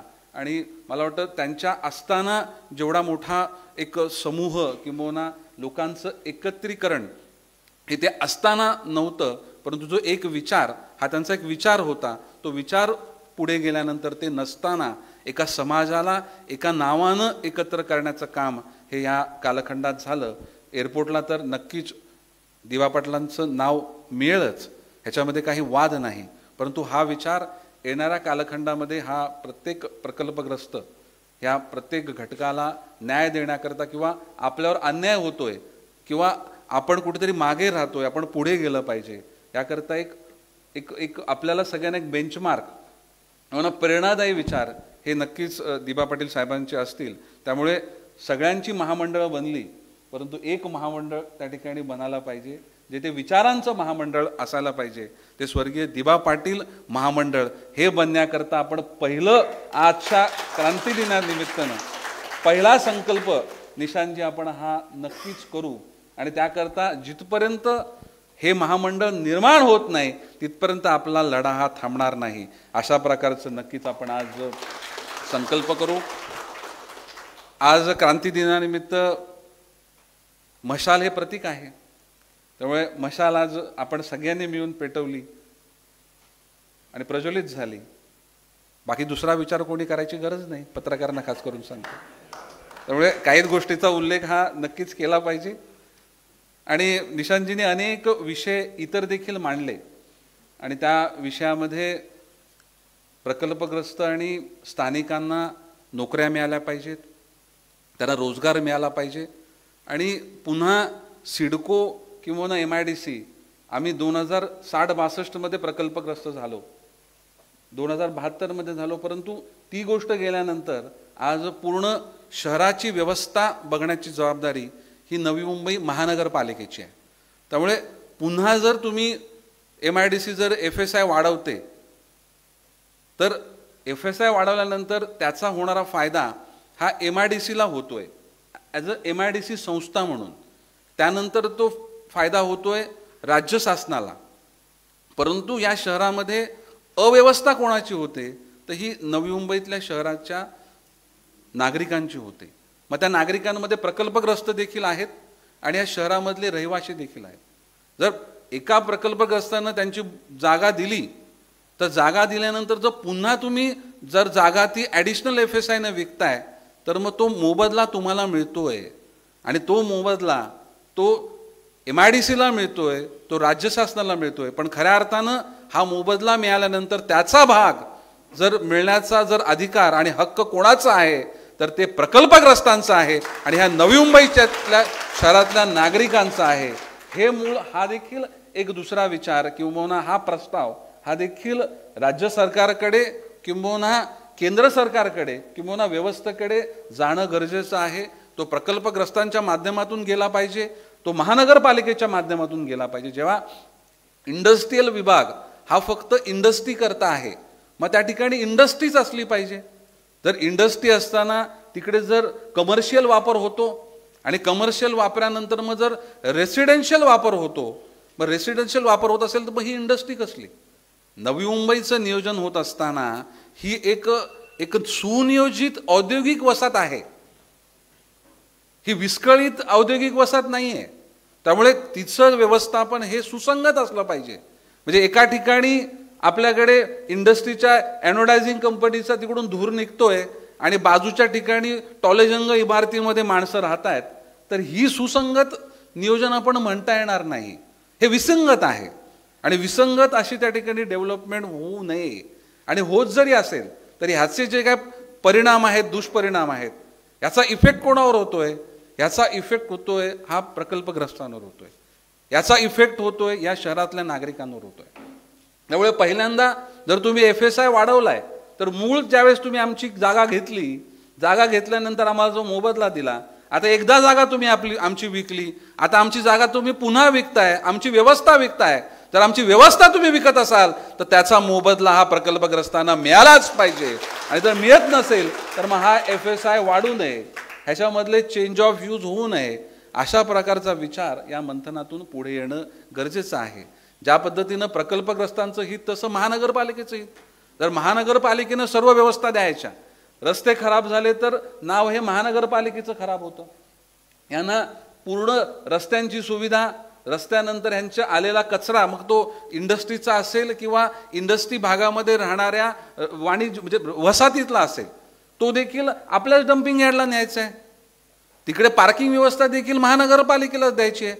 त्या इंडस्ट्रियल एरियामध्ये राहणाऱ्या वसाहती म्हणजे बिल्डिंगमधल्या मुलांना शिक्षण हे देखील आमच्याच शहरामध्ये द्यायचं आहे. त्यांना गार्डन देखील आमच्याच नवी मुंबई शहरातल्या महानगरपालिकेनेच व्यवस्था द्यायची आहे. त्यांना खेळणारं मैदान देखील नवी मुंबई महानगरपालिकेनेच द्यायचं आहे. परंतु हे डेव्हलपमेंट चार्जेस हे डेव्हलपमेंट चार्जेस कोणाकडे जातात? हे MIDC कडे जातात. आणि MIDC हे काही शहर चालवणारी, नियंत्रित करणारी संस्था नाहीये. MIDC ही औद्योगिक वसाहत निर्माण करणं आणि औद्योगिक विकास बघणं, किंवा त्याचं मेंटेनन्स किंवा त्याचं नियोजन पण महानगरपालिकेवर असलं पाहिजे. एका शहरामध्ये 5-5 जर प्राधिकरणं असली तर शहराचं हित साधलं जाणार नाही. त्यामुळे आज निशांतजी आपण मांडलेला विचार हा खरोखर अत्यंत महत्त्वाचा आहे. येणाऱ्या कालखंडामध्ये फक्त MIDC नाही तर सिडकोच्या माध्यमातून वाढलेला FSI हा जर आपण जर FSI मागेल त्याला FSI, एकचा FSI, एक कशाला 10 घे, अशा प्रकारच्या जर गोष्टी होणार असतील तर त्याच्यामध्ये तो FSI दिल्यानंतर हा FSI कोणाचा आहे, याचे मूळ मालक कोण आहेत, त्यांना त्याचा बेनिफिट मिळाला आहे का, याचा विचार देखील होणं गरजेचं आहे. आणि हा सरसकट झाला पाहिजे. आज हे अशा प्रकारचं डायस तयार करणं, ज्या डायसामध्ये प्रकल्पग्रस्त आहेत, जे गावातले मूळचे आहेत, या शहराचे मूळचे आहेत, आणि या शहरामध्ये शहराचं प्रतिनिधित्व वेगवेगळ्या संस्थांमध्ये च्या माध्यमातून करणारे घटक देखील आज या कार्यक्रमाच्या निमित्तानं एकत्र आलेले आहेत. आणि दुसरं म्हणजे या सगळ्या गोष्टींवर एक प्रकाश टाकणारे, एखादी जर मुवमेंट होते, एखादी जर घटना घडते, एखादा विचार पुढे येतो, तर तो खऱ्या अर्थानं सर्वांपुढे तो विचार मांडणं, म्हणजे एक व्यापक पद्धतीने नागरिकांपर्यंत पोहोचवणं, एका विशिष्ट पद्धतीनं तो सरकारपर्यंत पोहोचवणं, एका विशिष्ट पद्धतीने तो प्रशासनापर्यंत पोहोचवणं, याच्यामध्ये जर महत्त्वाची भूमिका कोण करत असेल तर आपल्या पत्रकार बंधूंशिवाय कोणी असू शकत नाही. आणि हा अत्यंत आजच्या ह्या महत्त्वाच्या दिवसाच्या निमित्त हा असा एक अत्यंत वेगळा असा त्या ठिकाणी एक डायस आज हा निर्माण केलेला आहे. म्हणजे हा डायस हा म्हणजे अनेक विचारांचा आहे, परंतु ह्याच्यामधून एक चांगले विचार पुढे येत, ह्याच्याबद्दल मंथन होणं गरजेचं आहे. शहर निर्माण होत असताना, शहर हा निर्माण होताना हा कॉन्ट्रॅक्टरच्या नजरेतून निर्माण झाला नाही पाहिजे.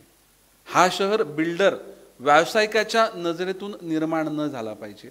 जर शहर निर्माण होणार असेल तर तो टाउन प्लॅनर म्हणजे शहराचं नियोजन, सुनियोजित शहराचं नियोजन अशा तज्ञ व्यक्तीच्या माध्यमातून या शहराचं नियोजन झालं पाहिजे. जर बदल जरी झाला तरी तो सगळ्यांना सुसंगत असा झाला पाहिजे. परंतु ह्या कोविडच्या कालखंडामध्ये ज्या गोष्टीचा उल्लेख वारंवार आजपासून नाही, ज्या दिवशी महानगरपालिकेची 2019ची निवडणूक होणार होती आणि ती झाली नाही, तर त्या ठिकाणी पहिलं ही निवडणूक आता 5 वर्ष होणार नाही अशा प्रकारे सांगण्याचा पहिला धाडस कोणी करत होतं तर ते दशरथ भगतच होते. मी त्यांना सांगितलं धाडस आहे साहेब, परंतु आता ही शहराची गरज आहे. आज हे नगरसेवक, समाजसेवक, NGOज यांना जर थोडीशी तुम्ही होप दिली नाही, त्यांना असं सांगायलाच लागेल 6 महिन्यात होतील, 6 महिने झालं तर सांगायला लागेल 1 वर्षात होतील. तर ही होप नसती तरी समाजामध्ये समाजाचं हित आणि समाजाला सुरक्षित ठेवण्याकरता ही एकत्रितरित्या एवढे सगळेजण एकत्र आले नसते. परंतु त्यावेळेस एक अत्यंत महत्त्वाची भूमिका आणि एक पुढच्या भविष्यातल्या होणाऱ्या अडचणी, निर्माण झालेल्या अडचणीमधून निर्माण झालेली परिस्थिती आणि त्याचे त्या कालखंडातले दुष्परिणाम आणि भविष्यामधले दुष्परिणाम हे विचार करणं, ह्याच्याबद्दल मंथन करणारे घटक फार कमी असतात. आणि त्यावेळेस एकंदर या झालेल्या परिस्थितीमध्ये याचा गैरफायदा ह्या इन्स्टिट्यूट्स घेतील, याचा गैरफायदा ही सिडकोमधील एक अविचार घेईल, एक MIDC मधला हा एक अविचार घेईल. आता कोणी भांडणारं नाही, कारण नवी मुंबई महानगरपालिकेचं 450 MLDचं स्वतःचं डॅम आहे. अरे खूप पाऊस पडला आणि एक 10-15 MLD इकडे तिकडे झालं तर शहराला पाण्याची अडचण असायला नको. परंतु आपल्या शहराचं पाणी इतर शहरांना दिलं गेलं आणि आपल्या शहराचं बारवी डॅमचं जे आपण त्यांची मुलांची भरती करून जे 80-85 MLD पाणी आपल्याला मिळायला पाहिजे होतं ते कमी केलं. तर ह्याच्याबद्दल एका व्यक्तीने जर आपलं मत मांडलं तर तो माणूस मग तो अख्ख्या शहराचा दुश्मन होतो.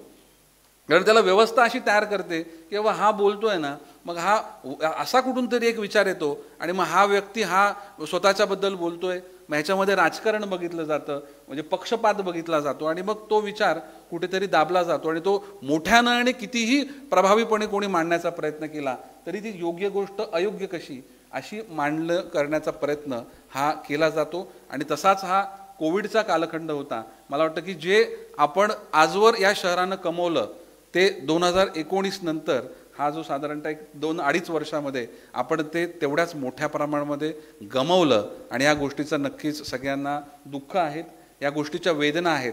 आणि आज त्याच वेदना आणि ते दुःख आज दशरथ भगताने अत्यंत स्पष्टपणे मांडलं. बघा, परिस्थिती असते परंतु परिस्थितीचा गैरफायदा हा घेतला जातो.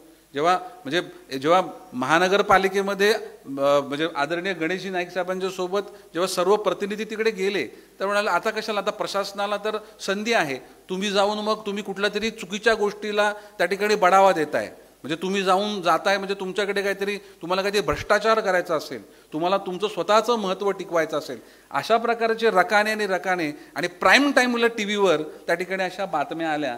परंतु त्या बातम्या ह्या कोणाला तरी त्या ठिकाणी कोणाच्या तरी नजरेतून बघितलेल्या होत्या. त्यामुळे अशा बातम्यांची आपण त्यावेळेस पर्वा केली नाही, त्यावेळेस संघर्ष केला. तो सातत्यानं आपले विषय मांडून त्याला न्याय मिळवण्याकरता होता. जेव्हा आपण लोकशाहीच्या पद्धतीनं शांतपणे आपला विषय मांडतोय तरी आपल्याला न्याय मिळत नाही, तेव्हा रस्त्यावर उतरण्याचं देखील काम आपण सर्वांनी केलं. या गोष्टीचा उल्लेख आणि या गोष्टीचं त्यावेळेस पुढाकार घेतलेल्या घटकांचं कौतुक हे या प्रसंगी झालंच पाहिजे. त्यामुळे भगतसाहेब आज तुम्ही म्हणजे अत्यंत चांगल्या विषयाला मांडणी करत असताना एक 4 वर्षाचा मागोवा देखील आपण घेतोय की या 2019 नंतर आपण काय कमावलं आणि आपण काय गमावलं आणि भविष्यामध्ये अशा परिस्थिती निर्माण होतील, परंतु त्यावेळेस आपला आवाज हा आपण अत्यंत योग्य पद्धतीनं हा मांडलाच पाहिजे आणि ह्याचं मंथन झालं पाहिजे. त्याच्यामध्ये माझं नुकसान काय होतंय, म्हणजे एक खूप चांगली गोष्ट दशरथ भगतांनी आज मांडली की नुकसान काय होतंय ह्याचा विचार न करता जर तुम्ही कार्य केलं तरच तो न्याय मिळू शकतो. एवढे आज देशाला स्वतंत्र मिळण्याकरता ज्या क्रांतिकारकांनी आपल्या प्राणाची आहुती दिली त्यांनी जर स्वतःचा विचार केला असता तर आपल्या देशाला स्वतंत्र मिळालं नसतं. आणि हा विचार हा येणाऱ्या तरुणांमध्ये आमच्या सगळ्यांमध्ये हा रुजवण्याचं काम भगतसाहेब आजच्या निमित्तानं आज 9 ऑगस्टच्या निमित्तानं नक्कीच प्रत्येकामध्ये होईल असा विश्वास देखील या ठिकाणी मी व्यक्त करतो. दुसरं एक महत्त्वाचा विषय भगतसाहेबांनी मांडला जो म्हणजे 1 नेशन 1 इलेक्शन. आणि हा विषय देशाचे पंतप्रधान आदरणीय नरेंद्रजी मोदी साहेब यांच्या माध्यमातून हा विचार मांडला गेला आहे. परंतु त्या विचाराला सगळ्या स्तरांमधून पाठिंबा हा देखील मिळणं गरजेचं आहे. इलेक्शन म्हणजे फक्त इलेक्शन असला तर सर्व यंत्रणा त्या इलेक्शनमध्ये व्यस्त होतात. यामध्ये प्रामुख्यानं सरकारी अधिकारी, सरकारी कर्मचारी ज्यांनी लोकांना सेवा द्यायला हवी, आपण जेव्हा त्यांच्याकडे जातो की नाही बाबा मी इलेक्शनच्या कामामध्ये बिझी आहे, इलेक्शन करता माझी बदली झालेली आहे, इलेक्शन करता मला ॲडिशनल चार्ज आलेला आहे, अशा प्रकारची वक्तव्य आपल्याला ऐकायला मिळतात. आणि त्याच्या पलीकडे जाऊन शिक्षक हा घटक प्रामुख्यानं मुलांचं भवितव्य घडवण्याकरता हा जो त्या विचाराकरता कार्य करत असला पाहिजे, त्या घटकाला देखील या इलेक्शनच्या कामामध्ये राबवलं जातं. आणि त्याचा खूप विपरीत परिणाम हा संपूर्ण प्रशासकीय गोष्टींवर आणि त्याचबरोबर शैक्षणिक गोष्टींवर देखील होतो. आणि एक इलेक्शन झाली म्हणजे ग्रॅज्युएट कॉन्स्टिट्युएन्सी झाली की शिक्षक मतदारसंघ झाला की विधानसभा संपल्या की लोकसभा संपल्या की एखादी पोटनिवडणूक. आणि ह्या सगळ्या गोष्टींमध्ये खूप आर्थिक नुकसान हे आपल्या संपूर्ण देशाचं होतंच.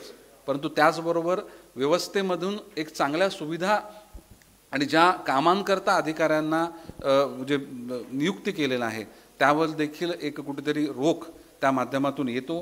त्यामुळे हा विचार येत असताना ह्याच्याबद्दल सातत्यानं आवाज उचलणं हे गरजेचं आहे, आपलं मत व्यक्त करणं गरजेचं आहे. आणि हे खूप चांगला विचार भगत साहेब तुम्ही म्हणला, म्हणजे हे देशास्तरावर होतं ते होऊन दे, परंतु एक राज्यस्तरावर म्हणजे एक राज्य एक इलेक्शन अशा प्रकारचा जर त्या ठिकाणी विचार पुढे आला तर अनेक लाख करोड रुपये हे आपल्या राज्याचे देखील वाचतील, वेळ देखील वाचेल आणि एक चांगली सेवा ही या माध्यमातून नागरिकांना देता येईल. त्यामुळे नक्कीच भगतसाहेब आपण जो हा 1 नेशन 1 इलेक्शन 1 स्टेट 1 इलेक्शन हा देखील आपण विचार मांडला आहे, हा देखील योग्य घटकांपर्यंत पोहोचवण्याचा हा आपण सगळेजण प्रयत्न करू. आज ह्या कार्यक्रमाच्या निमित्त पत्रकार आहेत, विविध सामाजिक संस्थांचे प्रतिनिधी आहेत, कोणी अध्यक्ष आहे, परंतु हा विचार अजून व्यापकतेनं मांडण्याची गरज आहे. कारण या एका कार्यक्रमामध्ये विविध विषयांवर प्रकाश टाकण्याचं काम केलेलं आहे.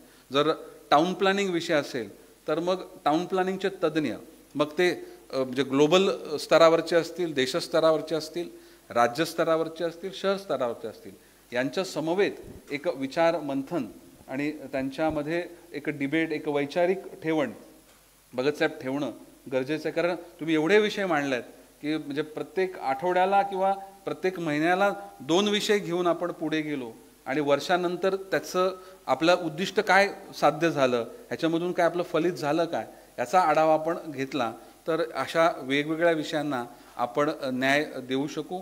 त्याचबरोबर म्हणजे आपण लोकशाहीचा देखील उल्लेख केला की निवडणुका न होणं ही देखील खूप मोठं नुकसान हे देशाचं आहे, राज्याचं आहे आणि शहराचं देखील आहे. कारण कुठल्या पक्षाचा लोकप्रतिनिधीही असो, परंतु तो आपलं म्हणणं आपल्या परिसरातल्या अडचणी ह्या योग्य घटकांपर्यंत पोचवत असतो. परंतु नगरसेवक हाच जर निवडणुकाच होणार नसेल त्याला खूप मोठ्या प्रमाणामध्ये आज शहरवासियांचं नुकसान हे अनेक दृष्टीनं होत आहे. आणि म्हणजे हे म्हणजे या सर्व पूर्ण कालखंडामध्ये एक घटक यांचं तर कौतुक केलंच पाहिजे आणि ते घटक म्हणजे नगरसेवक आणि नगरसेवकांचे उमेदवार हे दशरथ भगत होते. त्यामुळे खूप मोठं कार्य आपल्या शहरामध्ये त्या निमित्तानं तरी उभं राहिलं. त्यामुळे या घटकांचं अभिनंदन तर आपण नक्कीच केलं पाहिजे. मग ते माझी नगरसेवक असतील किंवा निवडणुकीला इच्छुक उमेदवार असतील, यांनी खूप मोठं कार्य त्या कालखंडात उभं केलं आणि हे सर्व विषय नक्कीच आपल्याला या शहराच्या पूर्ण जडणघडणीमध्ये अत्यंत महत्त्वाची भूमिका बजावणारे आहेत. आज अत्यंत कमी कालखंडामध्ये एवढ्या विषयांबद्दल चर्चा आणि ह्या वेगवेगळ्या विषयांना एक आज तोंड फोडणं म्हणजे एक वाचा फोडण्याचं काम आज ह्या निमित्तानं झालेलं आहे. परंतु हा विचार भविष्यामध्ये अजून वेगवेगळ्या पद्धतीनं अभ्यासू पद्धतीनं मांडत याचं महानगरपालिका, राज्य सरकार, केंद्र सरकार आणि सामाजिक चळवळ अशा पद्धतीनं पुढे नेणं याची जबाबदारी आम्हा सर्वांची, आपल्या सर्वांची आहे. आणि जे जे विषय निशान जे आपण मांडले, दशरथ भगत साहेब आपण मांडले, आम्ही सर्वजण मिळून या विषयांना, या विषयाच्या वेगळेपणांना न्याय देण्याकरता आम्ही सगळेजण प्रयत्नांची पराकाष्ठा करू आणि आपण मांडलेले जे विषय हे आमच्या आवाक्यात आहेत किंवा आमच्या आवाक्याच्या बाहेर असताना आपण एकत्रित मिळून संघर्ष करून किंवा आपली भूमिका मांडून जे विषय पूर्ण करू शकू ते नक्कीच पूर्ण करू असा विश्वास या कार्यक्रमाच्या निमित्तानं मी व्यक्त करतो. आणि भगतसाहेब अत्यंत उत्तम असं त्या ठिकाणी व्यासपीठ, वेगळं असं व्यासपीठ आपण ह्या कार्यक्रमाच्या निमित्तानं आज निर्माण केलं, याबद्दल आपलं आणि सर्व उपस्थितांचं मी मनापासून अभिनंदन करतो, आभार व्यक्त करतो. धन्यवाद. जय हिंद, जय महाराष्ट्र.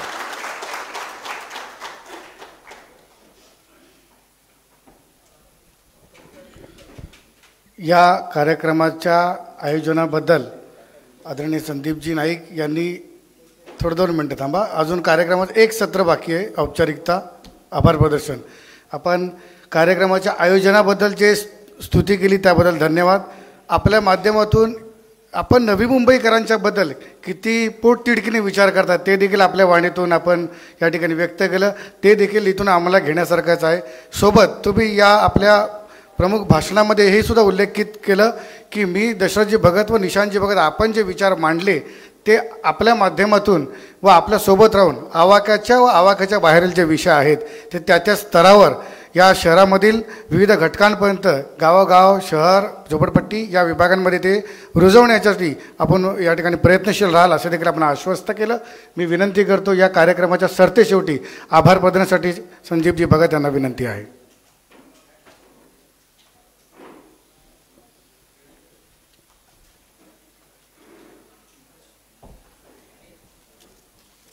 नमस्कार. नवी मुंबई पुनर्वसन सामाजिक संस्थाच्या वतीने 9 ऑगस्ट क्रांती दिन 1945 रोजी अंग्रेज चलो जाओ हुकुमशाही चले जाओ हा नारा महात्मा गांधीजी यांनी दिला. त्यांच्या या आत्मस्मरण करत आहोत. या दिनानिमित्त उपेक्षित भूमिपुत्र, जमीन मालकी आणि स्थानिक स्वराज्य संस्थांची लोकशाही बचाव या कार्यक्रमासाठी उपस्थित सन्माननीय नवी मुंबई जिल्हा भाजपचे जिल्हाध्यक्ष आणि 100% होणारे बेलापूरचे आमदार संदीपजी नाईक साहेब. भाई, हा बेलापूर विधानसभा तुमचाच होता. आता आमच्या संस्थेचं नाव पण पुनर्वसन सामाजिक संस्था आहे आणि या शहराच्या भल्यासाठी आम्ही तुम्हाला पुन्हा एकदा इथं बेलापूरचा आमदार बनवणार आहे 100%. सन्माननीय नगरसेवक, सर्व नगरसेवक, पत्रकार वर्ग आणि इतर भागातले सर्व संघटनांचे अध्यक्ष किंवा कार्यकर्ते हे सर्व उपस्थित राहून आपल्या मार्गदर्शन हिंमत दिली व असेच उपक्रम घेतले त्याबद्दल आणि निमंत्रणाला मान दिलं. आपल्या सर्वांचे उपस्थित राहिल्याबद्दल धन्यवाद. जय हिंद, जय महाराष्ट्र, जय दिवा. धन्यवाद. पत्रकारांना इथेच बाईट पाहिजे की बाहेर? इथे. ठीक आहे. मी एक मिनटं ऐका. आपले जे कार्यकर्ते आहेत त्यांना विनंती आहे की खुर्च्यांचा आवाज न करता, आपण चहापान तिकडे ठेवलेला आहे तर त्या ठिकाणी आपण आणू, फक्त आवाज न करता, किंवा मुलाखत चालू आहे.